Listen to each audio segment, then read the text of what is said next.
ಅಂದ್ರೆ ಶ್ರದ್ಧೆ ಒಂದಿದ್ರೆ ನಿಮ್ಗೆ ವಯಸ್ಸಿನ ಮಿತಿ ಇಲ್ಲ. ಯಾವ ವಯಸ್ಸಿನಲ್ಲಿ ಏನೇನು ಬೇಕಾದ್ರೂ ಅಕ್ವೈರ್ ಮಾಡ್ತಕ್ಕಂಥ ಒಂದು ಶಕ್ತಿ ನಿಮಗೆ ಬರ್ತದೆ. ಯಾವಾಗ ಆ ಶ್ರದ್ಧೆ ಇದ್ದು ಆ ಜ್ಞಾನವನ್ನ ಸಂಪಾದನೆ ಮಾಡ್ಕೊಂಡ್ರೆ ಆ ಜ್ಞಾನವನ್ನ ಯಾರು ಕುಡಿಯಕ್ ಸಾಧ್ಯ ಇಲ್ಲ. You will become inevitable. ಈ ಒಂದು ಪುಸ್ತಕ ಬಿಡುಗಡೆ ಮಾಡಬೇಕು ಅಂತಕ್ಕಂಥ ವಿಚಾರವನ್ನ ಸಾಹೇಬರು ಬಹಳ ಸುಮಾರು ದಿವಸಗಳ ಹಿಂದೆ ನನಗೆ ಸೂಚನೆಯನ್ನು ಕೊಟ್ಟಿದ್ದರು.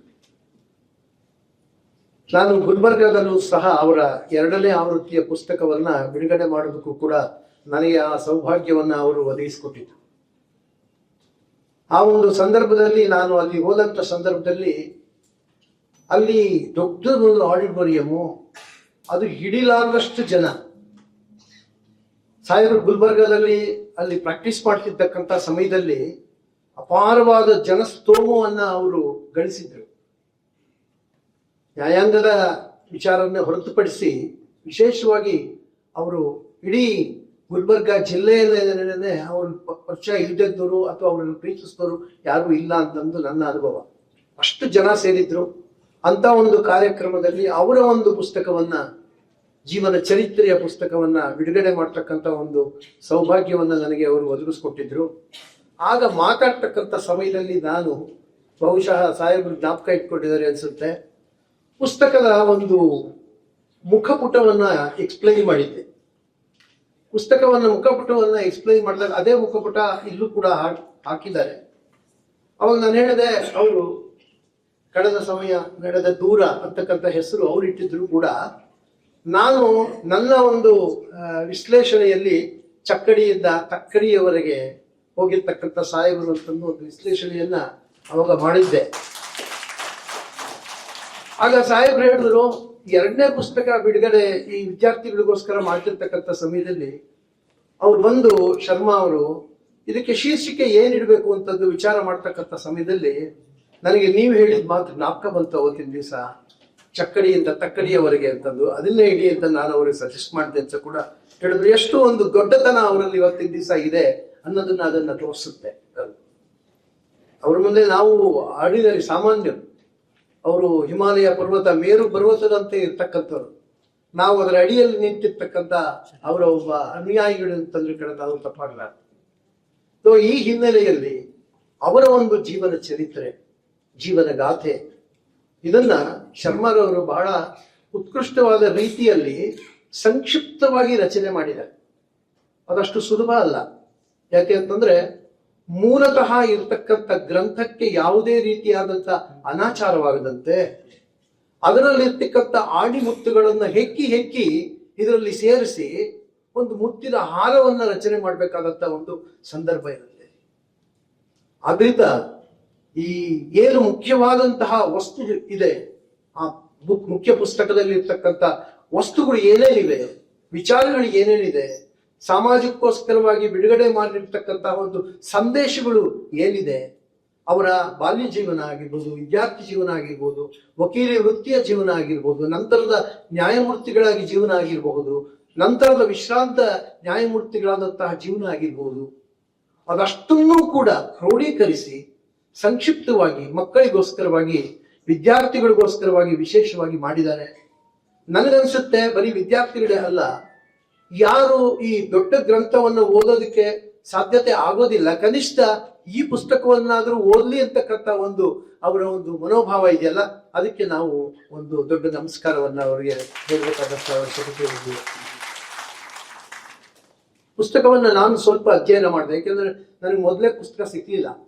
ಏನು ಅಧ್ಯಯನ ಮಾಡಿದಂತ ಸಂದರ್ಭದಲ್ಲಿ ಕೆಲವೊಂದು ಸಂದರ್ಭಗಳಲ್ಲಿ ಪ್ರತಿಯೊಂದು ಅಧ್ಯಾಯದಲ್ಲಿ ಇರ್ತಕ್ಕಂಥ ವಿಷಯಗಳನ್ನು ಕೂಡ ಆಯ್ದುಕೊಂಡಿದ್ದಾರೆ. ಅಂದ್ರೆ 5 ಅಧ್ಯಾಯ ಇದೆ, 32 ಉಪ ಅಧ್ಯಾಯಗಳು ಈ ಪುಸ್ತಕದಲ್ಲಿ, ದೊಡ್ಡ ಪುಸ್ತಕದಲ್ಲಿ ಇದೆ. ಅವುಗಳನ್ನು ಆಯ್ದುಕೊಂಡು ಎಲ್ಲೆಲ್ಲಿ ಅವರ ಒಂದು ವಿಶ್ಲೇಷಣೆಯನ್ನ, ಅವರ ಒಂದು ವಿಶೇಷತೆಯನ್ನ ಅದಕ್ಕೆ ಸೇರಿಸಬಹುದು ಮತ್ತು ಈ ಮೂಲ ಗ್ರಂಥದ ಒಂದು ಸಂದೇಶಕ್ಕೆ ಯಾವುದೇ ರೀತಿ ಧಕ್ಕೆ ಬರದಂತ ರೀತಿಯಲ್ಲಿ ಅದನ್ನ ಆ ಪುಸ್ತಕವನ್ನ ಇವತ್ತಿನ ದಿವಸ ರಚನೆ ಮಾಡಿದ್ದಾರೆ.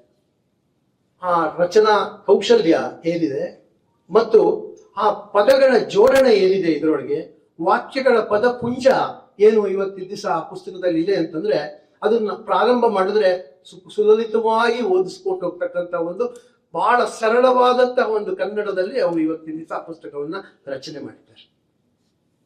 ಯಾಕೆ ಅಂತಂದ್ರೆ ದೊಡ್ಡ ಪುಸ್ತಕ ಇರುವುದೆಂದು ದೊಡ್ಡದಾಗಿ ಬರೆಯೋದು ಬಹಳ ನಿಧಾನಗತಿಯಲ್ಲಿ ಅದನ್ನು ಅಧ್ಯಯನ ಮಾಡಿ ತಿಳ್ಕೊಂಡು ಪ್ರತಿಯೊಂದು ತಮ್ಮ ಜೀವನದಲ್ಲಿ ಆದಂತ ಘಟನೆಗಳನ್ನ ಒಂದೊಂದನ್ನು ಕೂಡ ಹೆಕ್ಕಿ ಹೆಕ್ಕಿ ಹೆಕ್ಕಿ ಸಾಹೇಬರೊಳಗೆ ಸೇರಿಸ್ತಾ ಹೋಗಿದ್ದಾರೆ. ಪ್ರತಿಯೊಂದು ಉಪ ವಿಭಾಗಗಳಲ್ಲೂ ಸಹ ಒಂದೊಂದು ಸಂದೇಶಗಳನ್ನು ಕೊಡ್ತಾ ಹೋಗಿದ್ದಾರೆ. ದೊಡ್ಡವರು ಸಂದೇಶ ಸಿಗುತ್ತೆ, ವಿದ್ಯಾರ್ಥಿಗಳಿಗೂ ಕೂಡ ಸಾಕಷ್ಟು ಸಂದೇಶ ಸಿಗುತ್ತೆ. ನಾನು ಇವತ್ತು ಅಷ್ಟು ವಿಸ್ತಾರವಾಗಿ ಹೇಳೋದಕ್ಕೆ ಸಾಧ್ಯತೆ ಇಲ್ಲದಿದ್ರು ಕೂಡ ಪ್ರತಿಯೊಂದು ಅಧ್ಯಾಯದಲ್ಲಿ ಇರ್ತಕ್ಕಂಥ ಸಂದೇಶಗಳನ್ನು ನಾನು ನಿಮ್ಗೆ ಇವತ್ತು ತಿಳಿಸೋದಕ್ಕೆ ಇಷ್ಟಪಡ್ತೇನೆ. ಅಂತ ಒಂದು ಸಂದೇಶಗಳಿಗೂ ಕೂಡ ಧಕ್ಕೆ ಆಗದಂತ ರೀತಿಯಲ್ಲಿ ಬಹಳ ಸುಸಜ್ಜಿತವಾದ ರೀತಿಯಲ್ಲಿ ಇವತ್ತಿನ ದಿವಸ ಪುಸ್ತಕವನ್ನು ಅವರು ರಚನೆ ಮಾಡಿದ್ದಾರೆ. ನಾನು ಇವತ್ತು ತಮ್ಗೊಂದು ಹೇಳ್ತೀನಿ, ಎಲ್ಲಿ ಈ ಸಂಕ್ಷಿಪ್ತವಾಗಿ ಬರೀಬೇಕಾದಂತ ಸಂದರ್ಭದಲ್ಲಿ ಯಾವುದೇ ಅನರ್ಥ ಉಂಟಾಗಬಾರ್ದು, ಅಪಾರ್ಥಕ್ಕೆ ಎಡೆ ಕೊಡುವಂತ ವಾಕ್ಯಗಳು ಇರಬಾರ್ದು. ನಾನು ಒಂದು ಉದಾಹರಣೆ ತಮ್ಗೆ ಹೇಳ್ತೀನಿ. ನಮ್ಮೂರಿನಲ್ಲಿ ಒಂದ್ಸರಿ ಈ ಪುರಸಭೆಗೆ ವರ್ಷಕ್ಕೊಂದ್ಸರಿ ವಾರ್ಷಿಕ ಆದಾಯ ತೆಗಿತಾರೆ. ಅದಕ್ಕೆ ಒಂದು ಮೀಟಿಂಗ್ ಮಾಡ್ತಾರೆ. ಅದಕ್ಕೊಂದು ಬೋರ್ಡ್ ಬರೀಬೇಕಾಗಿತ್ತು. ಏನು, ಈ ವರ್ಷದ ಪುರಸಭೆಯ ವರಮಾನವನ್ನು ತೆಗೆಯಲಾಗುತ್ತೆ ಅಂತ ಬರೀಬೇಕಾಗಿತ್ತು. ಅವರು ಏನ್ ಬರೆದ್ರು, ಬರೆಯುವಾಗ ಅವ್ರು ಯಾರೋ ನಿರಕ್ಷರ ಕುಕ್ಷಿ, ಅವ್ರು ಎಲ್ಲಿ ಬರಿಬೇಕು ಏನ್ ಬರಿಬೇಕು ಅಂತ ಅವ್ರು ಡೈರೆಕ್ಷನ್ ಕೊಡ್ಲಿಲ್ಲ. ಇದು ಬರೆಯಪ್ಪ ಅಂತ ಮ್ಯಾಕ್ ಕೊಟ್ರು. ಅವನು ಬರ್ದ ಪುರಸಭೆಯವರ ಈ ವರ್ಷದ ಅಂತ ಮೇಲ್ಗಡೆ ಜಾಗ ಸಾಕಾಯ್ತು ಅಷ್ಟು ಬರ್ಬಿಟ್ಟ, ಕೆಳಗಡೆ ಮಾನವನ್ನು ತೆಗೆಯಲಾಗುತ್ತೆ ಅಂತ ಬರ್ತ. ವರ ಅಲ್ಲಿ ಸೇರ್ಬಿಟ್ಟ, ಮಾನವನ್ನು ತೆಗೆಯಲಾಗುತ್ತೆ ಅಂತ ಕೆಳಗೆ ಬರ್ತ. ನೋಡಿ, ಇದನ್ನ ಅದರ ಅರ್ಥ ಏನಾಗ್ಬೇಕಾಗಿತ್ತು? ಇದು ಪುರಸಭೆಯ ವರಮಾನವನ್ನು ತೆಗೆಯಲಾಗುತ್ತೆ ಅಂತ ಅನ್ನೋದಕ್ಕೆ ಏನ್ ಅರ್ಥ ಕೊಡುತ್ತೆ? ಪುರಸಭೆಯವರ ಮಾನವನ್ನು ತೆಗೆಯಲಾಗುತ್ತೆ ಅಂತ ಎಷ್ಟು ಅನರ್ಥಕ್ಕೆ ಎಡೆ ಮಾಡಿಕೊಡುತ್ತಿದ್ದು. ಹಾಗೆ ಪುಸ್ತಕ ಬರಿಬೇಕಾದಂತ ಸಂದರ್ಭದಲ್ಲಿ, ಸಂಕಲನ ಮಾಡಬೇಕಾದಂತ ಸಂದರ್ಭದಲ್ಲಿ ಬಹಳ ಬಹಳ ಬಹಳ ಜಾಗರೂಕತೆಯನ್ನ ನಾವು ವಹಿಸಬೇಕಾದಂತ ಒಂದು ಅವಶ್ಯಕತೆ ಇದೆ. ಅಂತ ಒಂದು ಉತ್ಕೃಷ್ಟವಾದಂತ ಜಾಗರೂಕತೆಯನ್ನ ವಹಿಸಿದರೆ ಅಮೋಘವಾದಂತ ರೀತಿಯಲ್ಲಿ ಅರ್ಥಪೂರ್ಣವಾಗಿ ಆ ಭಾವಕ್ಕೂ ಕೂಡ ಬೇರ್ಪಡದಂತೆ ಭಾವಪೂರ್ಣವಾಗಿಯೂ ಸಹ ಈ ಪುಸ್ತಕವನ್ನು ಇವತ್ತಿನ ದಿವಸ ಅವರು ರಚನೆ ಮಾಡಿದ್ದಾರೆ. ನಾನು ಅದಕ್ಕೋಸ್ಕರವಾಗಿ ಈ ಸಂದರ್ಭದಲ್ಲಿ ಕವಿ ಮತ್ತು ಅವರ ಕಾವ್ಯಕ್ಕೆ ಎರಡಕ್ಕೂ ಕೂಡ ನನ್ನ ನಮಸ್ಕಾರಗಳು. ನಾವೆಲ್ಲರೂ ನನಗೆ ಅಭಿನಂದನೆ ಕೊಡ್ತೇವೆ. ಮುಖಪುಟ ನಾವು ನೋಡಿದಾಗ ತಮ್ಗೆ ಅನ್ಸ್ಬೋದು, ಏನ್ ಚಕ್ಕಡಿ ತಕ್ಕಡಿ ಚಕ್ಕಡಿ ತಕ್ಕಡಿ ಅಂತಂತಾರೆ. ಚಕ್ಕಡಿ ಯಾಕೆ, ತಕ್ಕಡಿ ಯಾಕೆ? ನೋಡಿ, ಚಕ್ಕಡಿ ಕೆಳಗಡೆಗಿದೆ. ಅದ್ರ ಈ ಪುಸ್ತಕ ನೋಡಿದ್ರೆ ಗೊತ್ತಾಗುತ್ತೆ. ನೋಡಿ, ಚಕ್ಕಡಿ ಕೆಳಗಡೆ ಇದೆ, ತಕ್ಕಡಿ ಮೇಲ್ಗಡೆ ಇದೆ. ಅದು ಸುಪ್ರೀಂ ಕೋರ್ಟ್ ಹೋಗಿದೆ. ಅಂದ್ರೆ ಈ ಚಕ್ಕಡಿಯಿಂದ ಇಲ್ಲಿಗೆ ಹೋಗ್ಬೇಕಾದ್ರೆ ಏನೇನು ಕಷ್ಟ ಸಾಧ್ಯ ಆಯ್ತು ಸಾಹೇಬರಿಗೆ, ಎಲ್ಲಿಂದ ಪ್ರಾರಂಭ ಮಾಡಿ ಎಲ್ಲಿಗೆ ಅವರು ಹೋದರು. ಒಬ್ಬ ಸಾಮಾನ್ಯವಾದಂತಹ ಒಬ್ಬ ಬಡ ಕುಟುಂಬದಲ್ಲಿ ಹುಟ್ಟಿದಂತಹ ಒಬ್ಬ ವ್ಯಕ್ತಿ ಇವತ್ತಿನ ದಿವಸ ಸರ್ವೋಚ್ಚ ನ್ಯಾಯಾಲಯದ ನ್ಯಾಯಾಧೀಶರಾಗಿ, ಆಮೇಲೆ ಅವರು ಒಪ್ಕೊಳ್ಳದೆ ಬೇಡ ಅಂತ ಹೇಳಿರ್ಬೋದು ಅಷ್ಟೇ. ಆದ್ರೆ ಅವ್ರಿಗೆ ಆಫರ್ ಬರ್ತಾ ಇರ್ತಕ್ಕಂಥ ಯಾವುದೇ ಸಂಸ್ಥೆನೂ ಕೂಡ ಇಲ್ಲ. ನನ್ನ ಪ್ರಕಾರ ಹ್ಯೂಮನ್ ರೈಟ್ಸ್ ಕಮಿಷನ್ ಹೋದ್ರು. ಈಗ ಕರ್ನಾಟಕದಲ್ಲೂ ಕೂಡ ಎಷ್ಟು ಸಂಸ್ಥೆಗಳು ಅವರು ಅದಕ್ಕೆ ಅಧ್ಯಕ್ಷರಾಗಿದ್ದಾರೆ. ಸಾಕಷ್ಟು ಸಂಸ್ಥೆಗಳಿದೆ ಇವತ್ತಿನ ದಿವಸ. ಹಾಗೆ ಅಂತ ಒಂದು ಅಪೂರ್ವವಾದಂತಹ ಮೇರು ಪರ್ವತದಂತಹ ವ್ಯಕ್ತಿತ್ವ ಅವರದು.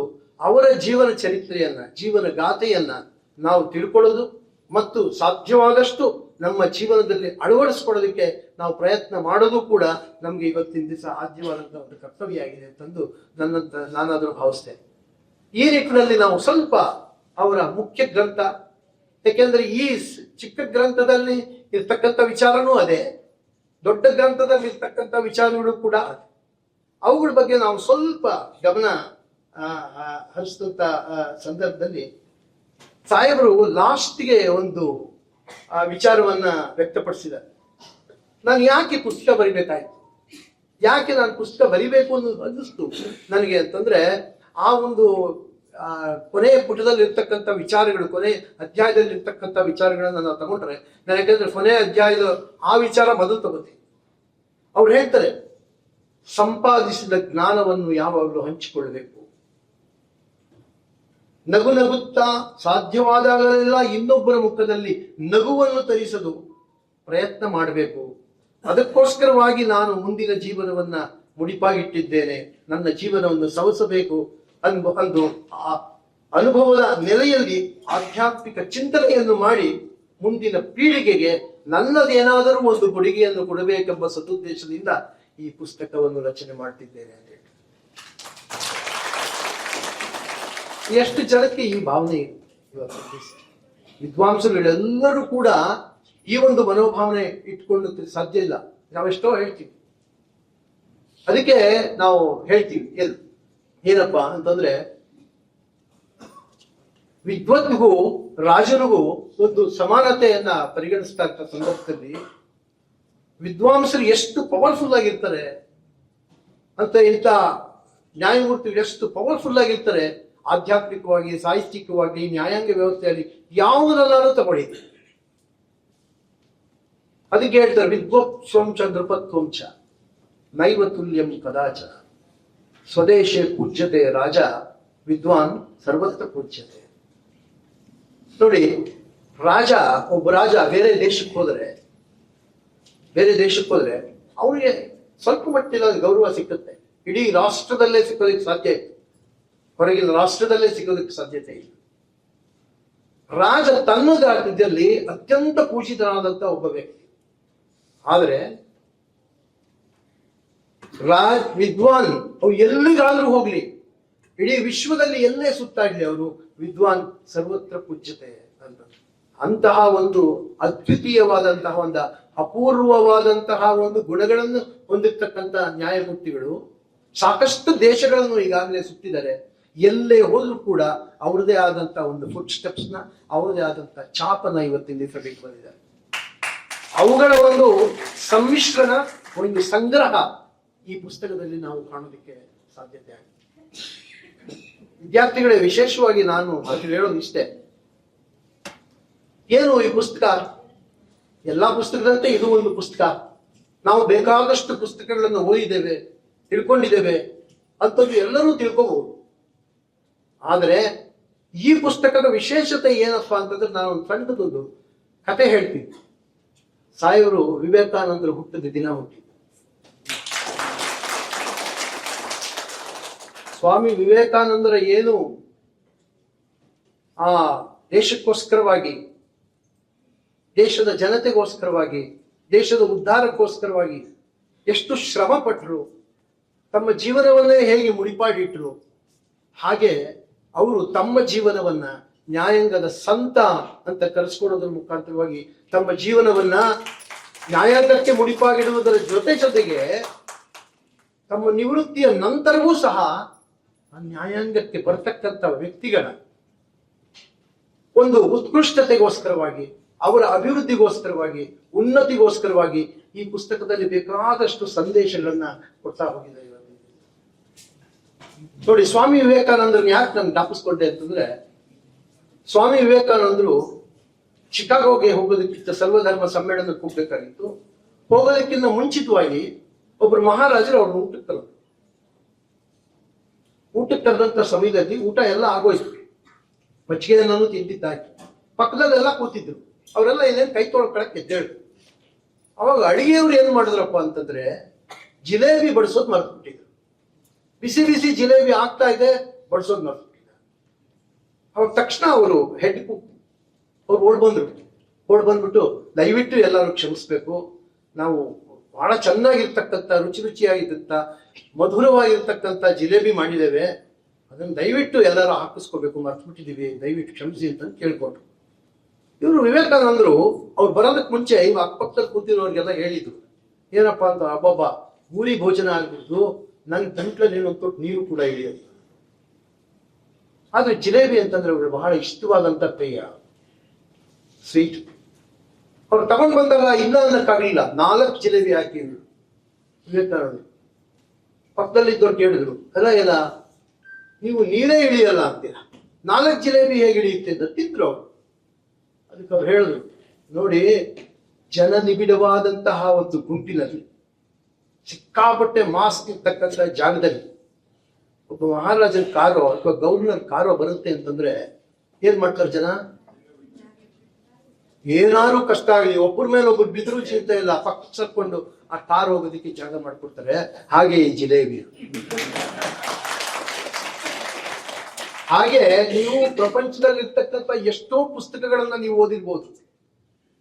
ಆದ್ರೆ ಈ ಪುಸ್ತಕದ ವಿಶೇಷತೆ ಏನಿದೆ ಅಂತಂದ್ರೆ, ನೀವು ಓದ್ತಾ ಓದ್ತಾ ಓದ್ತಾ ಓದ್ತಾ ಜಿಲೇಬಿಗೆ ಹೇಗೆ ಜಾಗ ಬಿಡ್ತು ನಿಮ್ಮಲ್ಲಿ ಇರ್ತಕ್ಕಂಥ ಮೆದುಳಿನಲ್ಲಿ ಇರ್ತಕ್ಕಂಥ ಇಷ್ಟು ದಿವಸ ಓದಿ ತಿಳ್ಕೊಂಡಿರ್ತಕ್ಕಂಥ ವಿಚಾರಗಳು ಅವಸ್ಥವೇ ಜಾಗ ಮಾಡಿಬಿಟ್ಟು ಇದನ್ನ ತಗೊಳುತ್ತೆ. ಅದಕ್ಕೋಸ್ಕರ ಈ ಪುಸ್ತಕವನ್ನು ದಯವಿಟ್ಟು ಆದಷ್ಟು ದೊಡ್ಡ ಪುಸ್ತಕವನ್ನು ಓದಿ, ಸಾಧ್ಯವಾಗದೇ ಇದ್ರೆ ಈ ಚಿಕ್ಕ ಪುಸ್ತಕವನ್ನಾದರೂ ಕೂಡ ಓದಿ ತಮ್ಮ ವಿಶೇಷ ಒಂದು ನಾಲೆಡ್ಜ್ ಅನ್ನ ಇಂಪ್ರೂವ್ ಮಾಡ್ಕೊಳ್ಳೋದಕ್ಕೆ ಪ್ರಯತ್ನ ಮಾಡಿ.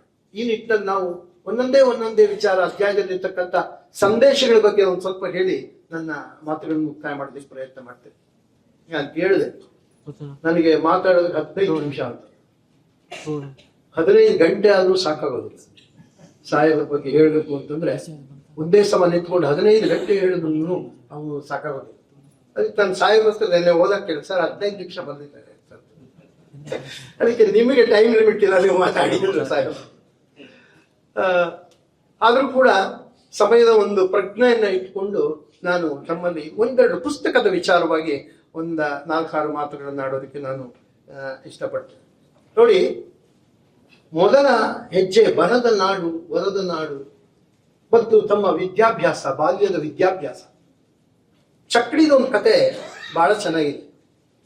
ಸಾಹೇಬರು ಅದನ್ನು ಹೇಳ್ತಿರ್ತಾರೆ. ಅದನ್ನ ನಾನು ಪುಸ್ತಕ ಬರೆಯೋದಕ್ಕಿಂತ ಮುಂಚೆನೇ ಸಾಹೇಬರಿಂದ ಅದನ್ನ ಮಾತಾಡ್ತಕ್ಕಂಥ ಸಮಯದಲ್ಲಿ ಅದನ್ನ ಆಸ್ವಾದನೆ ಮಾಡಿದ್ದೆ.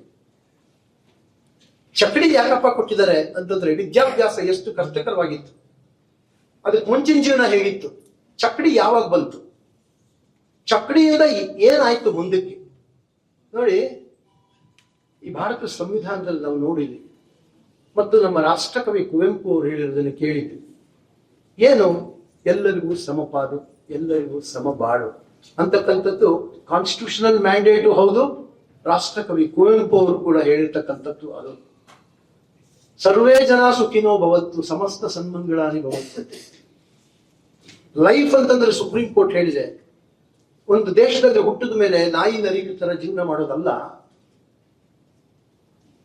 ಆರೋಗ್ಯಕರವಾದ ರೀತಿಯಲ್ಲಿ ಗೌರವಯುತವಾದಂತಹ ಜೀವನ ಮಾಡೋದು ಅಂತ ಸರ್ವೋಚ್ಚ ನ್ಯಾಯಾಲಯಗಳು ಬೇಕಾದಷ್ಟು ತೀರ್ಪುಗಳಲ್ಲಿ ವಿಶ್ಲೇಷಣೆ ಮಾಡಿದ್ದಾರೆ. ಹಾಗೆ ನೋಡಿದಾಗ ಸಾಹೇಬರ ಬಾಲ್ಯದಲ್ಲಿ ಅವರ ತಾಯಿಯವರು, ಅವರು ಓದ್ದೇ ಇರ್ಬೋದು, ಆದ್ರೆ ಅವರ ನಡವಳಿಕೆ, ತಾಯಿಯ ನಡವಳಿಕೆ, ಅವರ ಬಿಹೇವಿಯರ್ ಹೇಗಿತ್ತಪ್ಪ ಅಂತಂದ್ರೆ, ಈ ಸರ್ವ ಧರ್ಮಗಳನ್ನ ಒಂದೇ ರೀತಿ ನೋಡ್ತಕ್ಕಂತಹ, ಸರ್ವ ಮತೀಯರನ್ನು ಒಂದೇ ತರ ನೋಡ್ತಕ್ಕಂಥ, ಜಾತ್ಯಾತೀತವಾದಂತಹ ಒಂದು ಮನೋಭಾವನೆಯನ್ನ ಸಾಹೇಬರಲ್ಲಿ ಬೆಳೆಸೋದಕ್ಕೋಸ್ಕರವಾಗಿ ಅವತ್ತಿನ ದಿವಸ ಆ ತಾಯಿ ಆ ವಿದ್ಯೆಯನ್ನ ಧಾರೆ ಇರ್ತಾರೆ.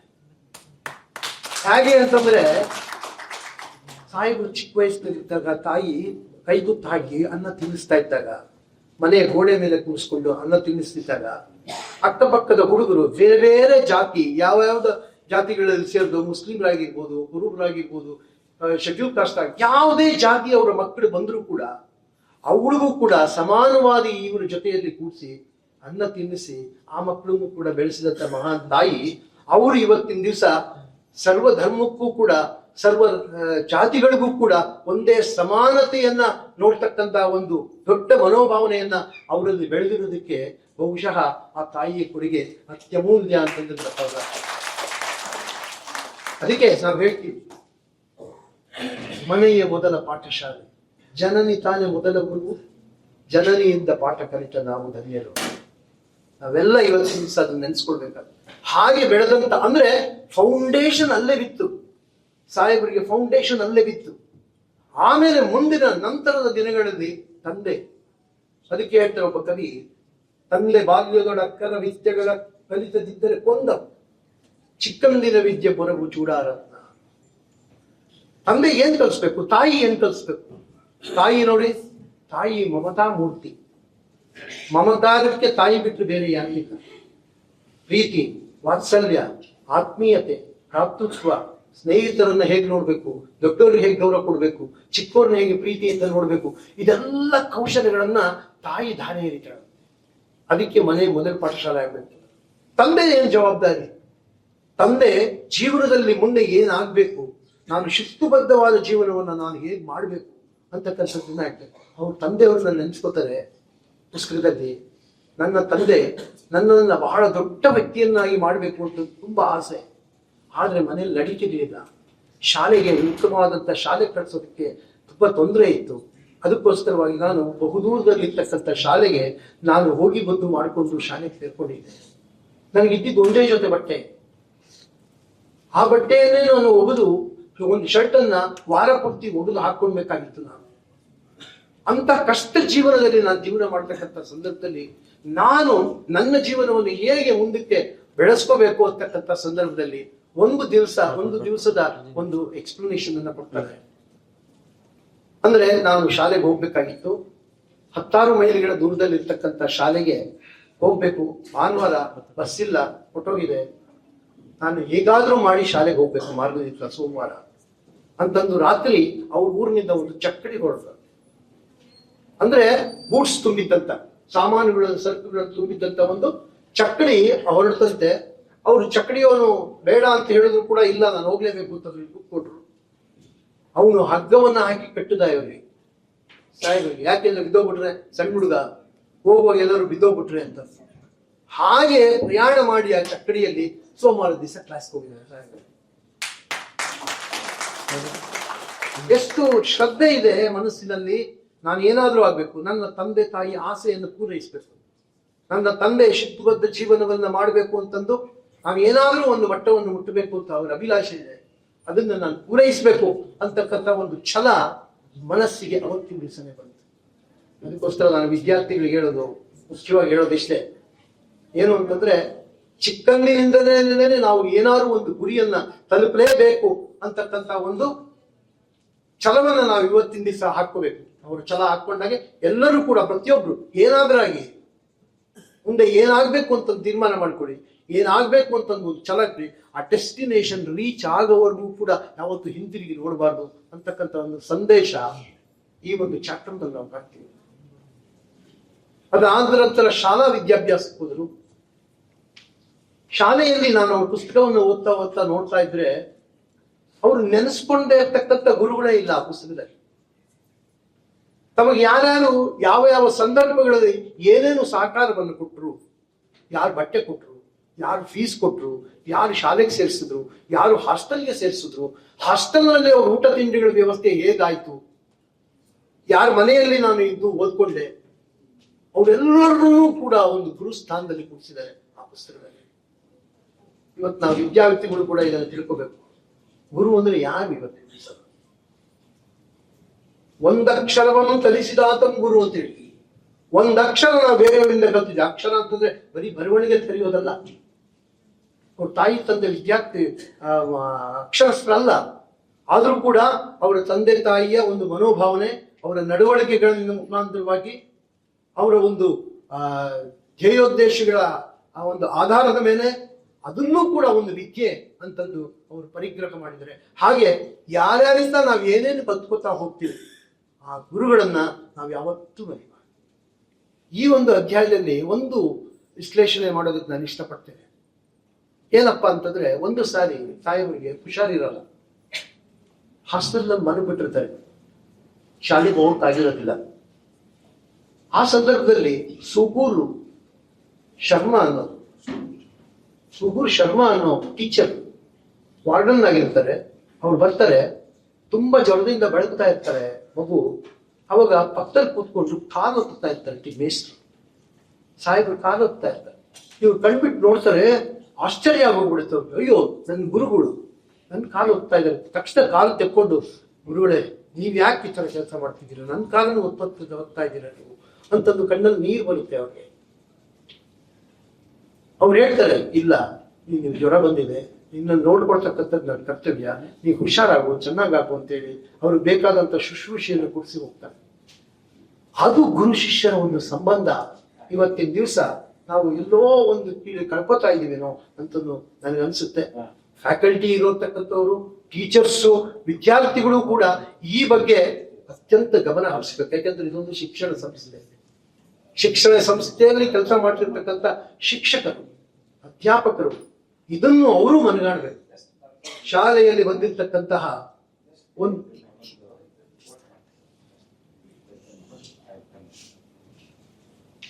ಶಾಲೆಯಲ್ಲಿ ಇರ್ತಕ್ಕಂಥ ಮಕ್ಕಳು ಕೂಡ ಗುರುಗಳು ಅಂತಂದ್ರೆ ಯಾರಪ್ಪ ಅಂತಂದ್ರೆ ತಂದೆ ತಾಯಿ ಇಲ್ಲದೆ ಇರ್ತಕ್ಕಂಥ ಮಕ್ಕಳಿಗೂ ಕೂಡ ಒಂದು ತಂದೆ ತಾಯಿಯ ಪ್ರೀತಿಯನ್ನು ತೋರಿಸ್ತಕ್ಕಂಥ ಒಂದು ಜವಾಬ್ದಾರಿ ಇರ್ತಕ್ಕಂಥ ಒಂದು ಉನ್ನತ ಸ್ಥಾನದಲ್ಲಿ ಇರ್ತಕ್ಕಂಥ, ಅದಕ್ಕೆ ಅವ್ರನ್ನ ದೇವ್ರಿಗೆ ಹೋಲಿಸ್ತಾರೆ. ಬ್ರಹ್ಮ ವಿಷ್ಣು ಮಹೇಶ್ವರಿಗೆ ಹೋಲಿಸ್ತೀವಿ ನಾವು ಇವತ್ತು ಗುರುಗಳನ್ನ. ಸೊ ಆದ್ರಿಂದ ವಿದ್ಯಾರ್ಥಿಗಳು ಈ ಸಂದೇಶ ಇದರಲ್ಲಿ ಏನ್ ಕೊಡ್ತಾ ಇದೆ ಸಂದೇಶ ಅಂತಂದ್ರೆ, ಯಾವತ್ತೂ ನೀನು ಏಣಿಯನ್ನು ಹತ್ತಿ ಮೇಲಕ್ಕೆ ಹೋಗ್ತೀಯ, ಆ ಏಣಿಯನ್ನು ಹತ್ತಿದ ಏಣಿಯನ್ನು ಯಾವತ್ತೂ ಮರಿಬೇಡ. ನಿನ್ನ ಅಭಿವೃದ್ಧಿಗೋಸ್ಕರವಾಗಿ ಯಾರ್ಯಾರು ನಿನ್ನ ಜೀವನದಲ್ಲಿ ಏನೇನಾದ್ರೂ ಒಂದು ಸಹಕಾರವನ್ನು ನೀಡಿದ್ದರೆ ಅವರೆಲ್ಲರನ್ನೂ ಕೂಡ ನಿನ್ನ ಗುರುವಾಗಿ ಸ್ವೀಕಾರ ಮಾಡು. ಅವರಿಗೆ ಕೊಡಬೇಕಾದಂಥ ಗೌರವವನ್ನ ಕೊನೆಯವರೆಗೂ ಕೊಡು. ಎಷ್ಟು ಗುರುಗಳಿಗೊಬ್ಬರಿಗೆ ಶಿವರಾಜ್ ಪಾಟೀಲ್ ರವರ ಪ್ರತಿಷ್ಠಾನದ ಒಂದು ಪುರಸ್ಕಾರ ಗುರುಗಳಿಗೆ ಸಿಕ್ಕಿದೆ. ಎಷ್ಟು ಖುಷಿ ಆಗುತ್ತೆ ಗುರುಗಳಿಗೆ ಇವತ್ತಿನ ದಿವಸ. ಯಾಕೆ ಅಂತಂದ್ರೆ ಯಾವತ್ತೂ ಹೇಳ್ತಾರೆ, ಮಗ ತಂದೆನ ಮೀರಿಸ್ಬೇಕು, ಶಿಷ್ಯ ಗುರುನ ಮೀರಿಸ್ಬೇಕು. ಹಾಗೆ ಅವರಿಗೆ ಅವರ ಶಿಷ್ಯ ಈ ಒಂದು ಉನ್ನತ ಮಟ್ಟಕ್ಕೆ ಮುಟ್ಟಿ ಅವರ ಒಂದು ಪ್ರತಿಷ್ಠಾನದ ಒಂದು ಪ್ರಶಸ್ತಿ ನನಗೆ ದಕ್ಕಿದೆ ಅಂತಂದ ಆ ಮೇಷ್ಟಿಗೆ ಎಷ್ಟು ಖುಷಿಯಾಗಿರ್ಬೇಕು. ನನ್ನನ್ನು ಮೀರಿಸಿದಂತ ಶಿಷ್ಯ, ನಾನು ಕಲಿಸ್ಕೊಟ್ಟಂತ ವಿದ್ಯಾರ್ಥಿ ಇವತ್ತಿನ ದಿವಸ ಈ ಮಟ್ಟದಲ್ಲಿ ಮುಟ್ಟಿದ್ದಾನೆ ಅಂತಂದ್ರೆ ಅವರು ಕೂಡ ತುಂಬಾ ಖುಷಿ ಸಂತೋಷ ಪಡ್ತಾರೆ. ಆ ಬಾಂಧವ್ಯ ನಾವು ಇವತ್ತಿನ ದಿವಸ ಕೊನೆಯವರೆಗೂ ಬೆಳೆಸ್ಕೊಳ್ಬೇಕಾದಂತ ಅವಶ್ಯಕತೆ ಇದೆ ವಿದ್ಯಾರ್ಥಿ. ಅದನ್ನು ದಯವಿಟ್ಟು ನೀವು ಇವತ್ತಿನಿಂದನೇ ಅಭ್ಯಾಸ ಮಾಡ್ಕೊಳ್ಳಿ.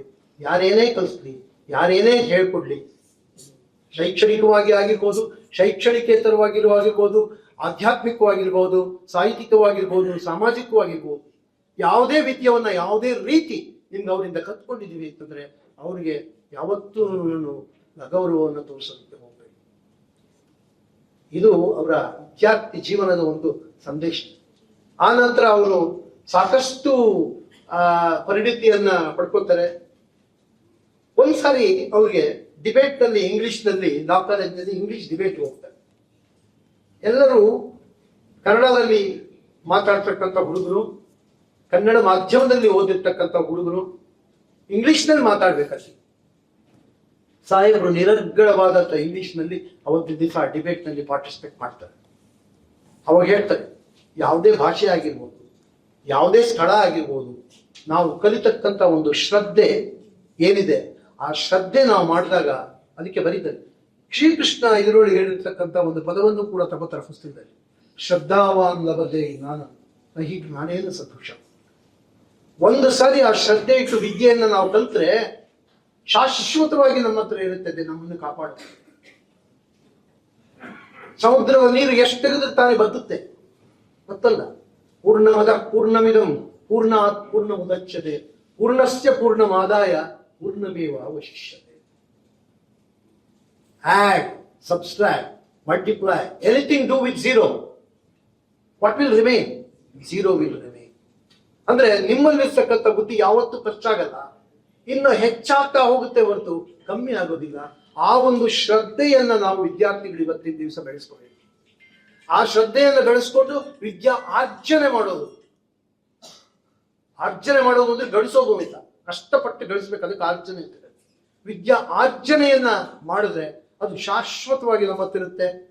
ಇಂಥ ಒಂದು ಪದಗಳು, ಇಂಥ ಒಂದು ಮೇಲ್ದರ್ಜೆಯ ಉನ್ನತವಾದ ಸ್ಥಾನಗಳು ಕೂಡ ನೀವು ಕೂಡ ಅಲಂಕರಿಸೋದ್ರಲ್ಲಿ ಯಾವುದೇ ಅನುಮಾನ ಇಲ್ಲ.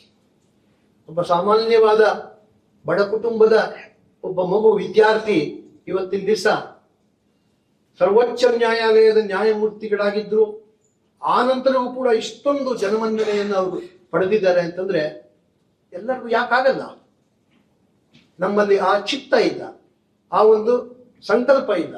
ಅದನ್ನ ವಿದ್ಯಾರ್ಥಿಗಳು ಇವತ್ತಿನಿಂದ ಮಾಡೋದಕ್ಕೆ ಅದನ್ನ ಪ್ರಯತ್ನ ಮಾಡಬೇಕು. ಇವತ್ತಿನ ನಾನು ಅದಕ್ಕೆ ಹೇಳೋದಕ್ಕೆ ಇಷ್ಟಪಡ್ತೀನಿ. ಅಲ್ಲಿ ಒಂದ್ಸಾರಿ ಅದೇ ಕಾಲೇಜಿನಲ್ಲಿ ಓದುವ ಸಂದರ್ಭದಲ್ಲಿ ಅಲ್ಲಿ ಪ್ರಾಂಶುಪಾಲರಾಗೂ ಕೂಡ ಲಾ ಕಾಲೇಜಿನಲ್ಲಿ ಸಾಹೇಬರು ಕೆಲಸ ಮಾಡ್ತಾರೆ.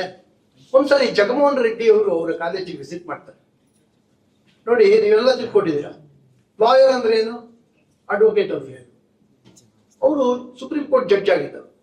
ಅವರು ಪ್ರಾಂಶುಪಾಲರಾಗಿದ್ದಾಗ ಕೇಳಿದ್ರಂತೆ ವಿದ್ಯಾರ್ಥಿಗಳನ್ನ ಕೇಳ್ತಕ್ಕಂಥ ಸಂದರ್ಭ. ಅದಕ್ಕೆ ಸಾಹೇಬರು ಉತ್ತರ ಕೊಟ್ಟರಂತೆ, ಲಾಯರ್ ಅಂದ್ರೆ ಯಾರು, ಕಾನೂನನ್ನ ದೀರ್ಘವಾಗಿ ಅಧ್ಯಯನ ಮಾಡಿ ತಿಳಿದುಕೊಂಡವರು ಲಾಯರ್. ಕೋರ್ಟ್ನಲ್ಲಿ ಚೆನ್ನಾಗಿ ವಾದ ಮಾಡುವವರು ಅಡ್ವೊಕೇಟ್. ಅಂದ್ರೆ ಎರಡೂ ಇರ್ಬೇಕು ಲಾಯರ್ ಅಂತ. ಎರಡೂ ಇಲ್ಲದ್ರೆ ಪ್ರಯೋಜನ ಇಲ್ಲ. ಎಷ್ಟೇ ತಿಳ್ಕೊಂಡಿದ್ರು ಕೂಡ ಪ್ರೆಸೆಂಟೇಶನ್ ಮಾಡೋದಕ್ಕೆ ನಿಮಗೆ ಕೆಪಾಸಿಟಿ ಇಲ್ಲ ಅಂತಂದ್ರೆ ಪ್ರಯೋಜನ ಇಲ್ಲ. ನೀವು ಎಷ್ಟೇ ಪ್ರೆಸೆಂಟೇಶನ್ಗೆ ನಿಮ್ಗೆ ಶಕ್ತಿ ಇದೆ ಅಂತಂದ್ರೂ ಕೂಡ ಒಳಗಡೆ ತಳಗಡೆ ಸ್ಟಫ್ ಇಲ್ಲದೆ ಇದ್ರೆ ಏನು ಪ್ರಯೋಜನ. ಆದ್ರಿಂದ ವಕೀಲರಿಗೆ ಯಾವತ್ತೂ ಕೂಡ ಆ ಎರಡೂ ಇರಬೇಕು. ಇತ್ತೀಚಿನ ದಿನಗಳಲ್ಲಿ ನಾನು ನೋಡಿದಾಗ ಮೂಟ್ ಕೋರ್ಟ್ಗಳು ಮಾಡ್ತಿರ್ತಾರೆ ವಿದ್ಯಾರ್ಥಿಗಳು. ಮೂಟ್ ಕೋರ್ಟ್ಗಳು ನೀವು ಮಾಡ್ತಕ್ಕಂಥ ಉದ್ದೇಶ ಏನಪ್ಪ, ಸಾಹೇಬರು ಅದನ್ನೇ ಹೇಳೋದು ಪುಸ್ತಕದಲ್ಲಿ. ಯಾಕೆ ಇವುಗಳನ್ನೆಲ್ಲ ಮಾಡಬೇಕು ವಿದ್ಯಾರ್ಥಿಗಳಿಗೆ ಅಂತಂದ್ರೆ, ಈಗಿನಿಂದಲೇ ಕೂಡ ಉತ್ತಮವಾದಂತಹ ವಕೀಲರಾಗೋದಕ್ಕೆ, ಲಾಯರ್ ಮತ್ತು ಅಡ್ವೊಕೇಟ್ ಆಗೋದಕ್ಕೆ ಒಂದು ಬುನಾದಿಯನ್ನ ನಾವು ಇವತ್ತಿನ ದಿವಸ ಮಕ್ಕಳಿಗೆ ಹಾಕೊಡ್ಬೇಕಾದಂತ ಅವಶ್ಯಕತೆ ಇದೆ. ಅವ್ರು ಬೆಳಿಬೇಕಾದಾಗ್ಲೇ ಇದನ್ನ ಅವರಲ್ಲಿ ನಾವು ಪೋಷಣೆಯನ್ನ ಮಾಡಬೇಕು ಅಂತಕ್ಕಂಥ ಒಂದು ಸದುದ್ದೇಶ. ಅವತ್ತಿನ ದಿವಸನೇ ಜಗಮೋಹನ್ ರೆಡ್ಡಿ ಅವರಿಗೆ ಉತ್ತರ ಕೊಡಬೇಕಾದಂತ ಸಂದರ್ಭದಲ್ಲಿ ಈ ಒಂದು ಉತ್ತಮವಾದಂತಹ ಒಂದು ಏನು ಅಭಿಪ್ರಾಯ ಸಾಹೇಬರು ಆವತ್ತೇ ವ್ಯಕ್ತಪಡಿಸಿದ್ದಾರೆ. ಇನ್ನು ಅವರು ಜಡ್ಜ್ ಆಗೇ ಇರಲಿಲ್ಲ.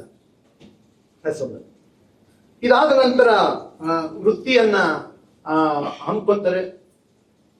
ಎರಡನೇ ಅಧ್ಯಾಯದಲ್ಲಿ ವೃತ್ತಿ ಜೀವನದ ಬಗ್ಗೆ ಸಂಪೂರ್ಣವಾದಂತಹ ಒಂದು ವಿಚಾರಗಳನ್ನ ಹೇಳ್ತಾರೆ. ಯಾವತ್ತೂ ನಾವು ಕೆಲವು ಸಮಯದಲ್ಲಿ ನಮ್ಗೆ ಅವಮಾನಗಳಾಗುತ್ತೆ, ತೊಂದರೆಗಳಾಗುತ್ತೆ, ಕಷ್ಟ ಆಗುತ್ತೆ. ಮೇಲಕ್ಕೆ ಹೋಗ್ಬೇಕು ಅಂತಂದ್ರೆ ಅಷ್ಟು ಸುಲಭ ಸಾಧ್ಯ ಅಲ್ಲ. ಪ್ರತಿಯೊಬ್ಬ ವ್ಯಕ್ತಿಯೂ ಕೂಡ ಮೇಲಕ್ಕೆ ಹೋಗ್ಬೇಕಾದ್ರೆ ಎಲ್ಲರಿಗೂ ಎಲ್ಲ ವಿಧವಾದಂತಹ ಸವಲತ್ತುಗಳು ಸಿಕ್ಕೋದಿಲ್ಲ. ಅದಕ್ಕೆ ನಾವು ಇವತ್ತಿನ ದಿವಸ ಅದನ್ನ ಸಂಕಲ್ಪ ಮಾಡಬೇಕು. ನಾವು ಸಿದ್ಧಾಂತ ಬಿಟ್ಟು ಹೊರಗಡೆ ಹೋಗೋದಿಲ್ಲ. ಏನೇ ಕಷ್ಟ ಬರಲಿ, ಏನೇ ತೊಂದರೆ ಆಗಲಿ, ಏನೇ ಆಗು ಹೋಗುಗಳು ನಮ್ಮ ಜೀವನದಲ್ಲಿ ಬಂದರೂ ಕೂಡ ನಾನು ಆ ಒಂದು ಡೆಸ್ಟಿನೇಷನ್ ರೀಚ್ ಆಗುವವರೆಗೂ ನಾನು ವಾಪಸ್ ಸಿಗಲ್ಲ. ಅದನ್ನ ಹೇಳ್ತಾರೆ ಸಾಹೇಬರು ಆ ಎರಡನೇ ಇದರಲ್ಲಿ. ವಿದ್ಯಾರ್ಥಿ ಜೀವನ ಕಳೆದು ಇನ್ನೊಂದು ವಕೀಲ ಜೀವನಕ್ಕೆ ಬಂದಂತ ಸಂದರ್ಭದಲ್ಲಿ ಅದನ್ನ ಹೇಳ್ತಾರೆ.